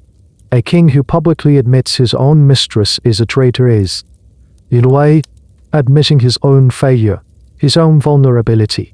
And for a king like Louis XIV, who has built his entire identity around the concept of infallible authority, such an admission is a form of political suicide. So, he begins to prevaricate.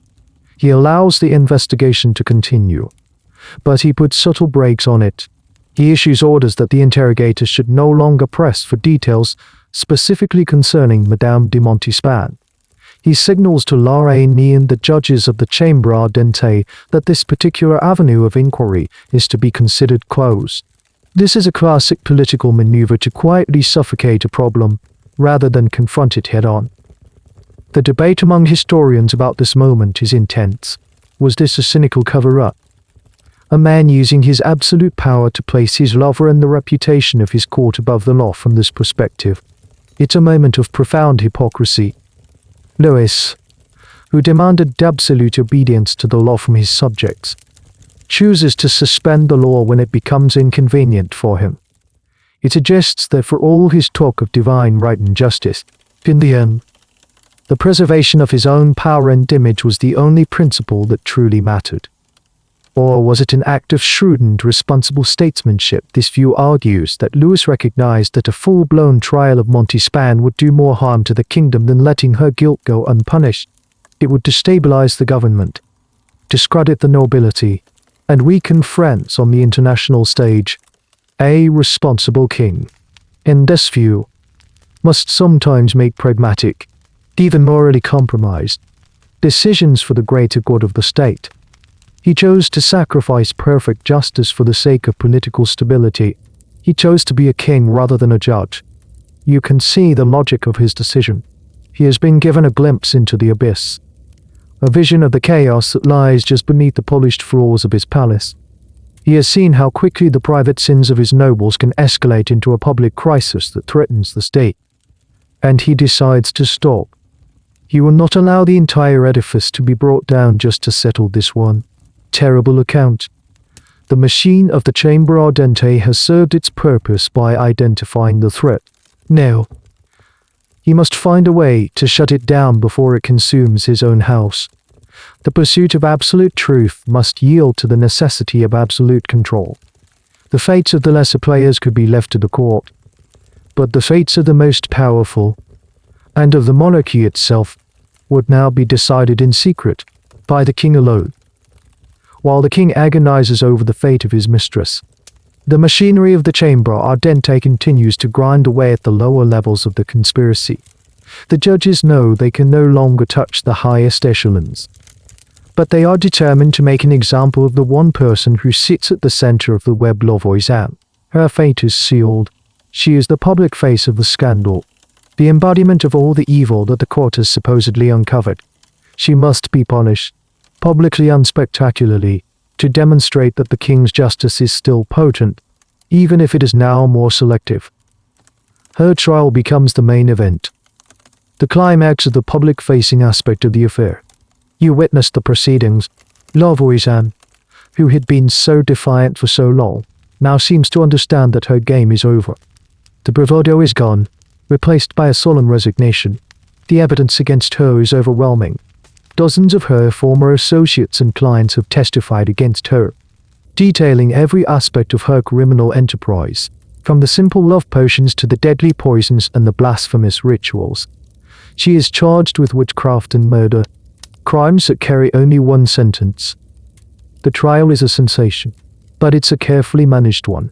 The judges are meticulous in presenting the evidence that relates directly to Louis's own actions, while skillfully avoiding any deep exploration of her most highly placed clients. The name of Madame de Montespan is never spoken in the open court. The trial is a piece of political theatre, designed to provide a satisfying conclusion to the horror story without implicating the crown. Louis is to be the scapegoat, the single, monstrous figure upon whom all the sins of the aristocracy can be heaped. She is, of course, found guilty. The sentence is read aloud in the grim chamber. She is to be taken to the place to grieve, the main public square in Paris, and there she will be burned at the stake. This is the traditional punishment for heresy and witchcraft, a death designed to be both agonizing and purifying, to cleanse the soul of the sinner and the community they have corrupted. On the day of the execution, in February 1680, all of Paris seems to have turned out. The place to grieve is a sea of people, a morbidly curious crowd packed shoulder to shoulder. You find a vantage point on a balcony overlooking the square.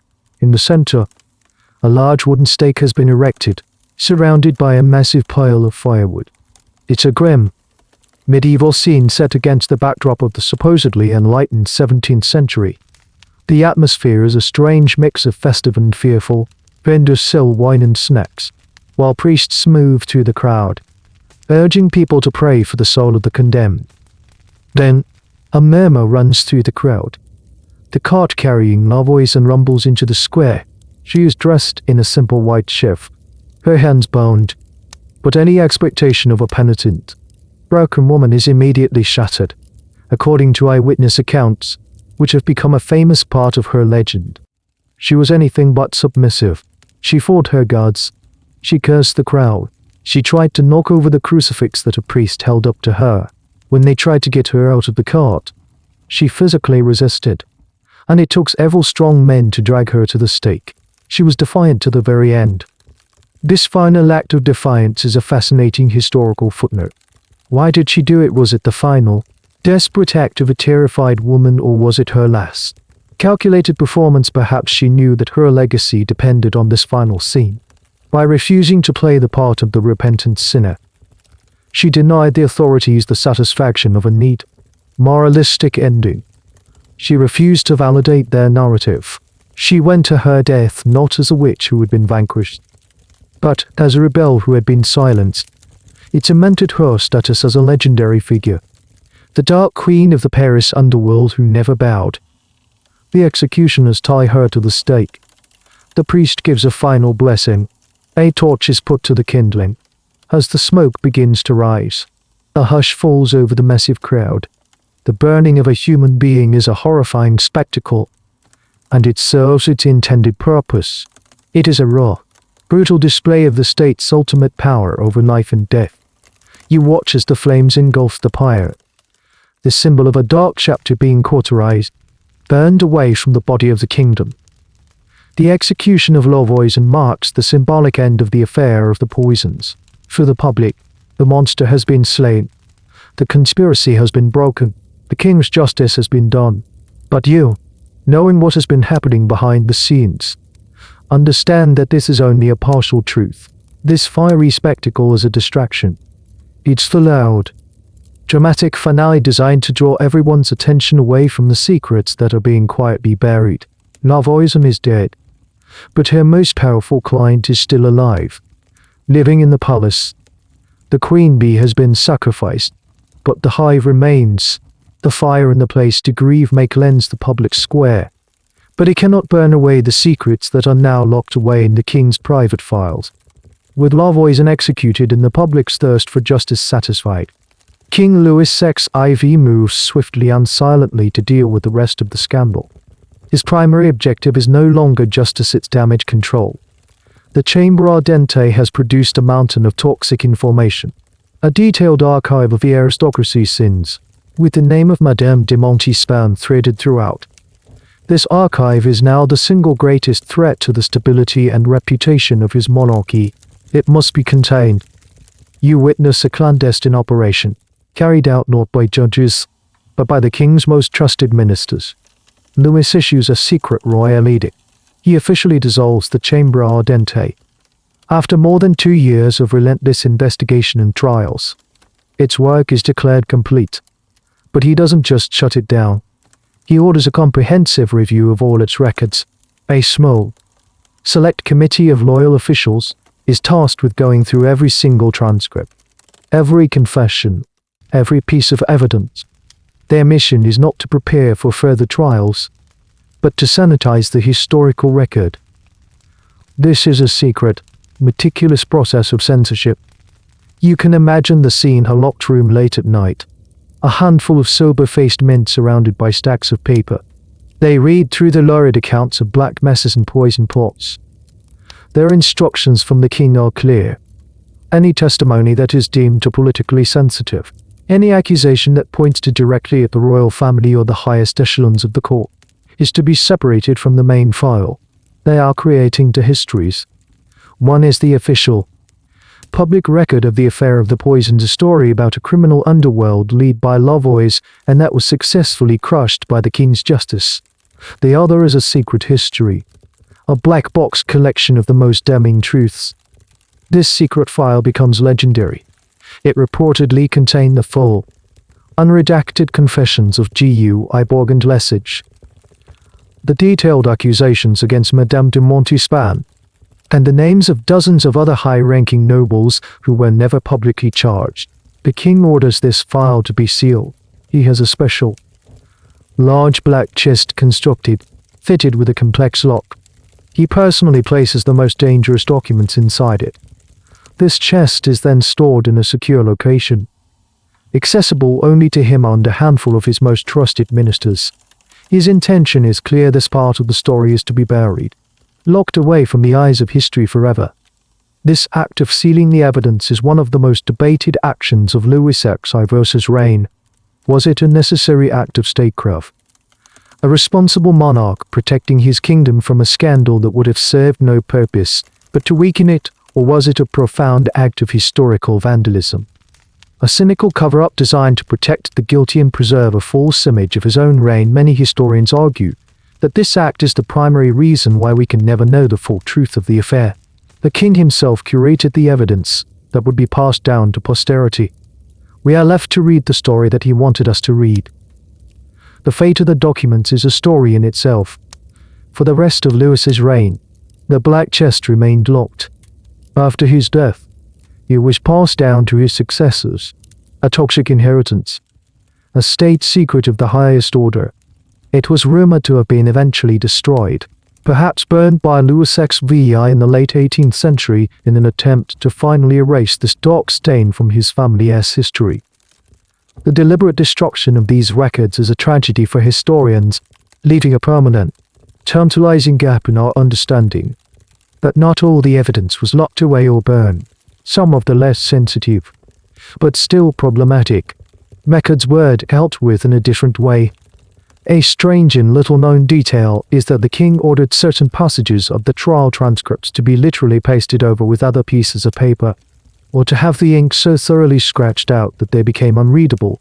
When you look at the surviving manuscripts today, you can still see these crude acts of censorship, physical scars on the pages of history, marking the places where a truth was deemed too dangerous to exist. The king's campaign to control the narrative is a powerful reminder that history is not just what happened, but what is recorded, and what is recorded is often a matter of choice, a product of power. By sealing the evidence, Louis XIV was attempting to perform a kind of magic himself, not with potions and rituals, but with archives and edicts. He was trying to erase the past, to make the darkest secrets of his reign simply disappear. But secrets, especially ones this big, have a way of surviving, of leaking out through the cracks, of echoing down through the centuries in the form of rumors, legends, and the tantalizing gaps in the official story. The black box is locked, but the ghosts of the things it contains still haunt the gilded halls of Versailles. With the evidence sealed and the public narrative controlled, the king is left with one final, messy problem: what to do with the people, not the common criminals like Lavoison's accomplices, who were swiftly executed or sent to the galleys. The problem was the aristocrats, the dozens of high-ranking men and women who had been implicated by the Chambre Ardente but whom the king dared not put on public trial. To try them would be to reopen the scandal. To release them would be to admit the investigation was a sham and to allow potential poison arrest to walk free. He needed a third option, a way to make them disappear quietly, without the messiness of a trial or an execution. His solution is a chilling instrument of absolute power, the lettre de cachet. This was a unique feature of the French monarchy, a lettre de cachet literally. A letter of the seal was a warrant signed by the king, ordering the imprisonment of an individual without any trial, without any charges being filed, and for an indefinite period. It was a legal black hole. A person who received one could be taken from their home in the middle of the night and locked away in a fortress, with no recourse to the law. Their family might not even know where they had gone. They simply vanish. You see this grim process unfold. Narration's men, armed with these raw warrants, begin to move. One by one, the inconvenient nobles are arrested. The Duke of Luxembourg, a Marshal of France, is taken to the Bastille. The Countess of Soissons had already fled, but others are not so lucky. They are taken from their lavish Parisian mansions and escorted to grim, isolated fortresses scattered across the kingdom. Their names are removed from the court lists. Their social lives cease to exist. They become the forgotten prisoners of the Sun King. Their life in prison is a strange limbo. They are not treated like common criminals. Their noble status still affords them certain privileges. They are often allowed to have their own servants, to receive books, and to have better food than the other prisoners. But they are prisoners nonetheless, stripped of their freedom and, most importantly, their future. They have no sentence. They do not know if they will be imprisoned for a year, a decade, or for the rest of their lives. Their fate depends entirely on the king's memory and his mercy, both of which are in short supply. They live in a state of perpetual uncertainty, slowly fading from the world. One of the most bizarre and poignant stories is that of a woman named Madame Diderot. She was a friend of Louvois and deeply implicated in the affair. She was arrested via a lettre de cachet and imprisoned. Years go by. Louis XIV dies.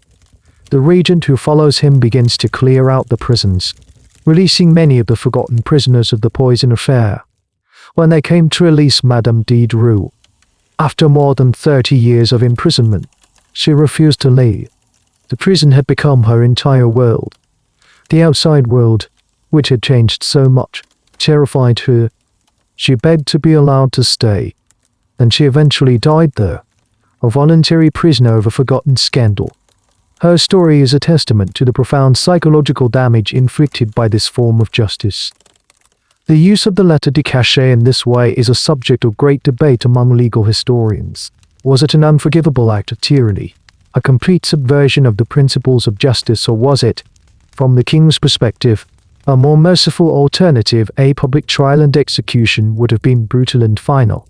Indefinite imprisonment, more cruel, at least spared the families the ultimate disgrace and left open the possibility, however slim, of a future release. It was a characteristically pragmatic, if morally dubious, solution. Louis was not interested in what was just, he was interested in what was effective. The lettre de cachet was the perfect tool for quietly removing a problem without a fuss. As you reflect on the fate of these forgotten prisoners, you realize the true nature of Louis XIV's power. It wasn't just in his armies or his palaces. It was in his absolute control over the narrative of reality itself. He could not only lock away evidence in a box, he could lock away people in a fortress. He could, with the stroke of a pen, erase a person from society. The affair of the poisons began with whispers of inheritance powders that could make a person disappear. It ends with the king using his own royal powder, the lettre de cachet, to achieve the very same thing on a grander scale. The methods were different, one was chemical, the other bureaucratic, but the result was the same: a life and a story brought to a sudden and silent end. The forgotten prisoners become living ghosts, haunting the margins of the Sun King's glorious reign. And what of the woman at the very center of the storm? Madame de Montespan. The king cannot lock her away in a fortress. She is too prominent, too famous, and she is the mother of his children. But he cannot forgive her either. The accusations, whether he fully believes them or not, have planted a seed of poison in his heart that can never be removed. The love and trust that formed the foundation of their relationship are shattered. Her fate will not be a public execution or a secret imprisonment, but something perhaps more cruel alone. So, public fall from grace. You watch as the sun begins to set on the unofficial Queen of Versailles. It's not a sudden event. The king is too skilled at managing appearances for that. There is no dramatic banishment. Instead, it's a gradual cooling, a slow-motion demolition of her power, played out for the entire court to see. He begins by spending less time with her. Their intimate evening conversations become shorter. No sooner. He no longer consults her on matters of state or art. The flow of influence that once ran through her apartments is slowly, deliberately, diverted. The courtiers, who are masters at sensing the subtlest shifts in the climate of royal favor, notice immediately. The crowds that once thronged her receiving rooms begin to thin out. The fawning compliments are replaced by polite, but distant, greetings. Those seeking favors now know to go elsewhere. To be seen as a close ally of Madame de Montespan is no longer a path to promotion, it's a political liability. You see her at court functions, still magnificent, still dressed in the most lavish gowns, but she now stands in a small circle of her remaining loyalists, a lonely island in the glittering sea of the court. The king's emotional distance is soon followed by a more concrete symbol of her decline. He turns his affections to a new woman. But this new woman is the complete opposite of Montespan. She is Françoise d'Aubigny, the marquise de Maintenon. She was, ironically, first brought to court as the governess for Louis and Montespan's own children. She is not a dazzling beauty. She is older, pious, intelligent, and serious, where Montespan was all fire and wit. Maintenon is all common devotion. She offers the king not passionate excitement, but spiritual comfort and quiet companionship. The king, shaken by the poison affair and growing older, finds this immensely appealing. She becomes his confidant, his spiritual guide, and eventually, after the queen's death, his secret wife. The rise of Madame de Maintenon is the final, crushing humiliation for Montespan. Her rival is not some young, flighty girl she can dismiss. It's the woman who raised her and children, a woman who has captured the king's soul in a way she never could. Every day, she is forced to watch as the king's devotion to Maintenon grows. As the court reorients itself around this new center of power, it's a masterclass in psychological cruelty, a slow, public replacement. A poignant and bizarre little detail of this period is that Montespan was forced to continue living at court for years. She retained her grand apartment, often just a wall away from the king's new favorite. She had to maintain the facade of court life, attending the same parties, the same masses, the same dinners, all while being a ghost at the feast. She was a living monument to a love that had died, a constant, awkward reminder of a past the king was trying to move on from. Eventually, the situation becomes untenable. In 1691, more than a decade after the height of the scandal, she is finally allowed, or perhaps encouraged, to leave the court. She retreats from Versailles, the stage of her greatest triumphs and her deepest humiliations. She spends her final years in a state of restless piety. She donates vast sums of her fortune to hospitals and convents, as if trying to buy her way back into God's grace. She wears coarse, penitential clothing beneath her silk dresses and engages in extreme acts of penance. Historians still debate the nature of her late-life piety. Was it the genuine remorse of a guilty woman? Haunted by the memory of her art deeds, did she spend her nights tormented by the ghosts of Lavois and the priest Guy Bourgois? Was it the despair of a proud, ambitious woman who had lost the only game that ever mattered to her? Perhaps she wasn't repenting for her sins, but for her failure. We can never know the true state of her soul. She died in 1707, far from the sun she had once orbited so closely. Her death caused barely a ripple at court. The king, who had once loved her so passionately, forbade their children to wear mourning for her. It was a final, cold act of erasure. Her story is a tragic one. It's a cautionary tale about the transient nature of power that is based on personal affection. She flew closer to the sun than any other woman of her time, and in the end, she was burned, not in the fires of the Place de Grève, but in the cold shadows of the king's displeasure. Her slow fade into obscurity was, perhaps, a more fitting punishment than a swift execution. She wasn't just killed, she was replaced, forgotten, and finally, rendered irrelevant.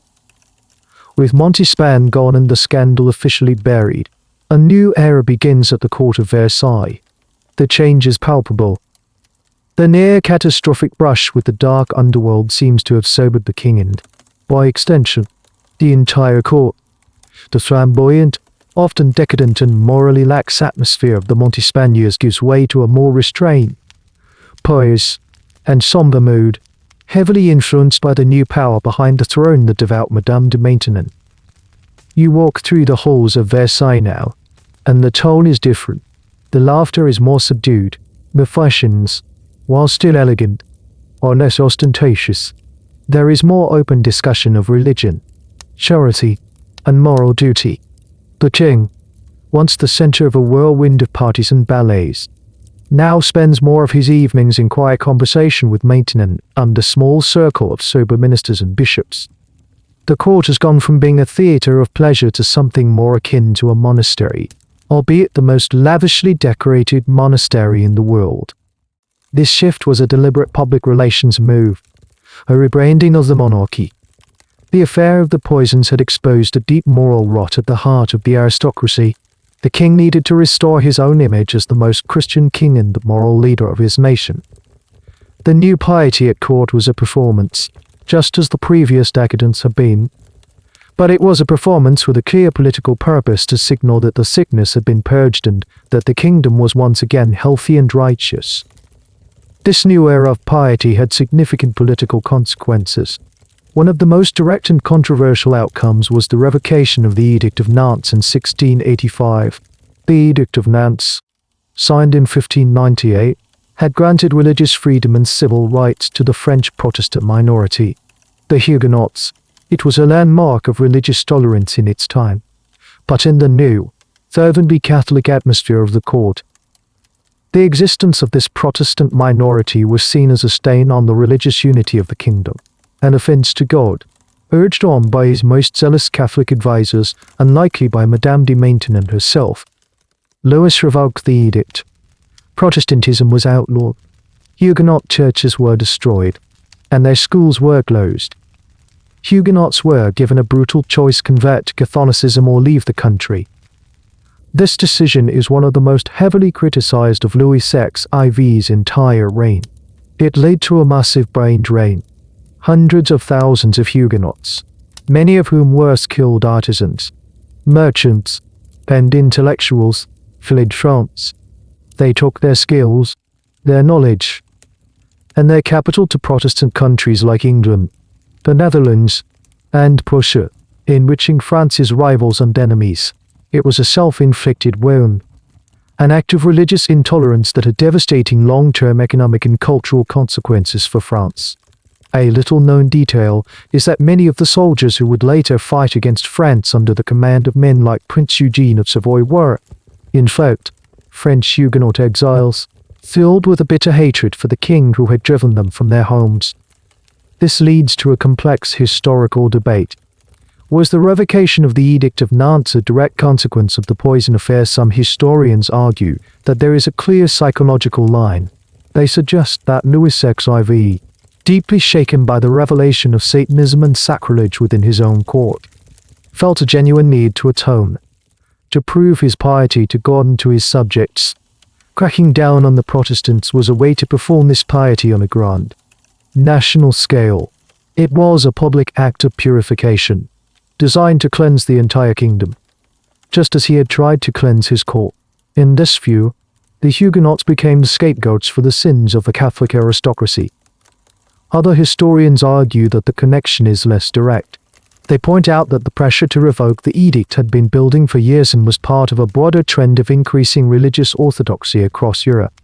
They see it not as a direct reaction to the poison scandal, but as the culmination of a long-standing policy, which the new pious mood of the court simply accelerated. The truth is likely a combination of both. The affair did not create the policy, but it created the perfect political and psychological climate for its enactment. You see the results of this new era all around you. The glittering, creative energy of the High Baroque period begins to fade, replaced by a more rigid, tonal, and severe classicism.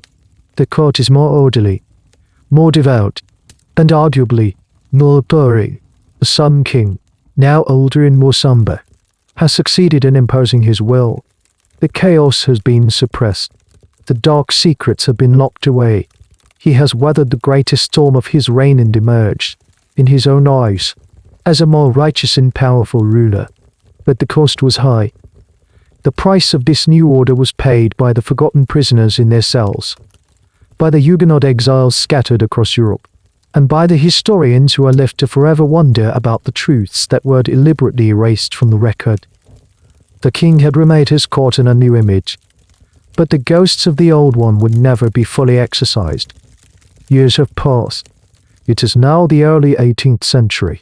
The Sun King is an old man, his glorious reign slowly drawing to a close. You find yourself standing once again before the palace of Versailles. The gilded gates still shine. The vast courtyard still inspires awe. On the surface, nothing has changed. It remains the epicenter of French power and culture, the envy of the world. But you know better. You see it not just as a palace, but as a monument built over a mass grave of secrets. Every golden facade, every polished mirror, seems to reflect a ghost of the past. You walk through the hall of mirrors again. The room is still brilliant, still filled with courtiers. But the atmosphere you remember from your first visit is gone. The frantic, ambitious energy of the Montespan years has been replaced by the stiff, formal piety of the Maintenon era. The whispers are more cautious, the smiles more restrained. The memory of the chambre ardente and the letters de cachet serves as a powerful deterrent to indiscretion. The king has successfully imposed order, but it is the rigid order of a man who has looked into the abyss and been terrified by what he saw. You find yourself drawn to the gardens. You walk along the Grand Canal, watching the reflection of the immense palace shimmer on the water. It's here, away from the watchful eyes of the court, that you can truly contemplate the legacy of the affair of the poisons. It was more than just a lurid scandal. It was a cultural trauma. A moment when the age of reason was forced to confront the persistence of superstition. When the glittering dream of Versailles was punctured by a sordid nightmare of crime. It revealed the terrifyingly thin line between civilization and barbarism. Between the high mass in the royal chapel and the black mass in a suburban basement. You think about the strange cast of characters whose lives intersected in this drama. The Marquise de Brinvilliers, the demure aristocrat who became a monster. Nicolas de Lorraine, the grim bureaucrat who became the father of modern policing. Lavoisier, the charismatic, entrepreneurial queen of a dark empire. And, of course, Louis XIV and Madame de Montespan, the sun and the moon of a court whose light was almost extinguished by its own shadows. Each of them was a product of their time, a time of immense contradiction, of scientific discovery and profound superstition, of absolute faith and absolute cynicism. One of the last strange echoes of the affair is a little-known story from after the king's death. Years later, when inventories were being taken of the late king's possessions, a small, locked casket was found in his private study. Inside were not state secrets or jewels, but a collection of love letters. They were the passionate, witty, and loving letters that Athénaïs de Montespan had written to him in the early, happy years of their relationship. The fact that he kept them, even after all the horror and betrayal, is a poignant final mystery. Did he keep them as a reminder of his own folly, or did some small part of him, buried deep beneath the weight of his crown and his piety, still cherish the memory of the great love of his life? It's a question we can never answer. The final, humanizing contradiction in the life of the Sun King. The enduring legacy of the affair is a subject that historians continue to explore. Did it truly represent a widespread poisoning crisis in 17th century France? The scholarly consensus today is that while poisoning certainly happened, the affair was more of a moral panic, a witch hunt that spiraled out of control, fueled by a combination of genuine crime, political intrigue, and courtroom-generated fantasy. The chambre ardente, in its zeal to find a conspiracy, ended up creating the very monster it was hunting. It took a real, but limited, criminal problem and magnified it into a full-blown satanic panic that implicated hundreds of innocent and semi-innocent people. You look back at the palace, its windows glowing like 1,000 candles in the approaching dusk. It seems peaceful now, a masterpiece of classical order, but you know that its foundations are filled with the sealed testimonies, the forgotten prisoners, and the erased truths of the affair of the poisons. The scandal forced the French monarchy to confront the darkness that lurked just beneath its polished surface. In the end, Louis XIV chose to deal with that darkness not by exposing it to the light, but by locking it away in a black box and pretending it never existed. He restored order, but at the cost of truth. The story serves as a timeless reminder that the most glittering surfaces can hide the deepest shadows, and that the line between love and hate, ambition and destruction, is often as fine and as invisible as a sprinkle of powder in a glass of wine. The night has grown deep and quiet now. The echoes of Versailles have faded, replaced by the soft, steady rhythm of your own breathing. The story is over, but its images may linger for a moment, like ghosts in the periphery of your thoughts. The glint of gold in the hall of mirrors, the flicker of a torch in a dark chamber, the rustle of a silk dress in a silent corridor. Let these images soften and blur, dissolving into the gentle darkness that surrounds you. There is no more need to follow the whispers of the court, no more need to decipher the secrets hidden behind a painted fan. The intrigues of kings and their lovers can rest now, sealed away in the locked chests of history. Your own journey is taking you to a much quieter, more peaceful place. Feel the weight of the day lifting from your shoulders, like a heavy velvet cloak being gently removed. Let go of the complex plots and the tangled lies. Your only task now is to drift. Imagine yourself floating on a calm, dark river, the story of Versailles just a distant light on a faraway shore, growing smaller and smaller with each passing moment. The soft hum you hear is not the murmur of courtiers, but the gentle sound of the night, a lullaby created just for you. Each breath you take carries you further downstream, further into the calm, quiet expanse of sleep. The shadows are no longer places of fear or secrets, they are welcoming, soft places of rest. You are safe. You are comfortable, and you are drifting peacefully toward the shores of your own dreams. The end of the article. Good night.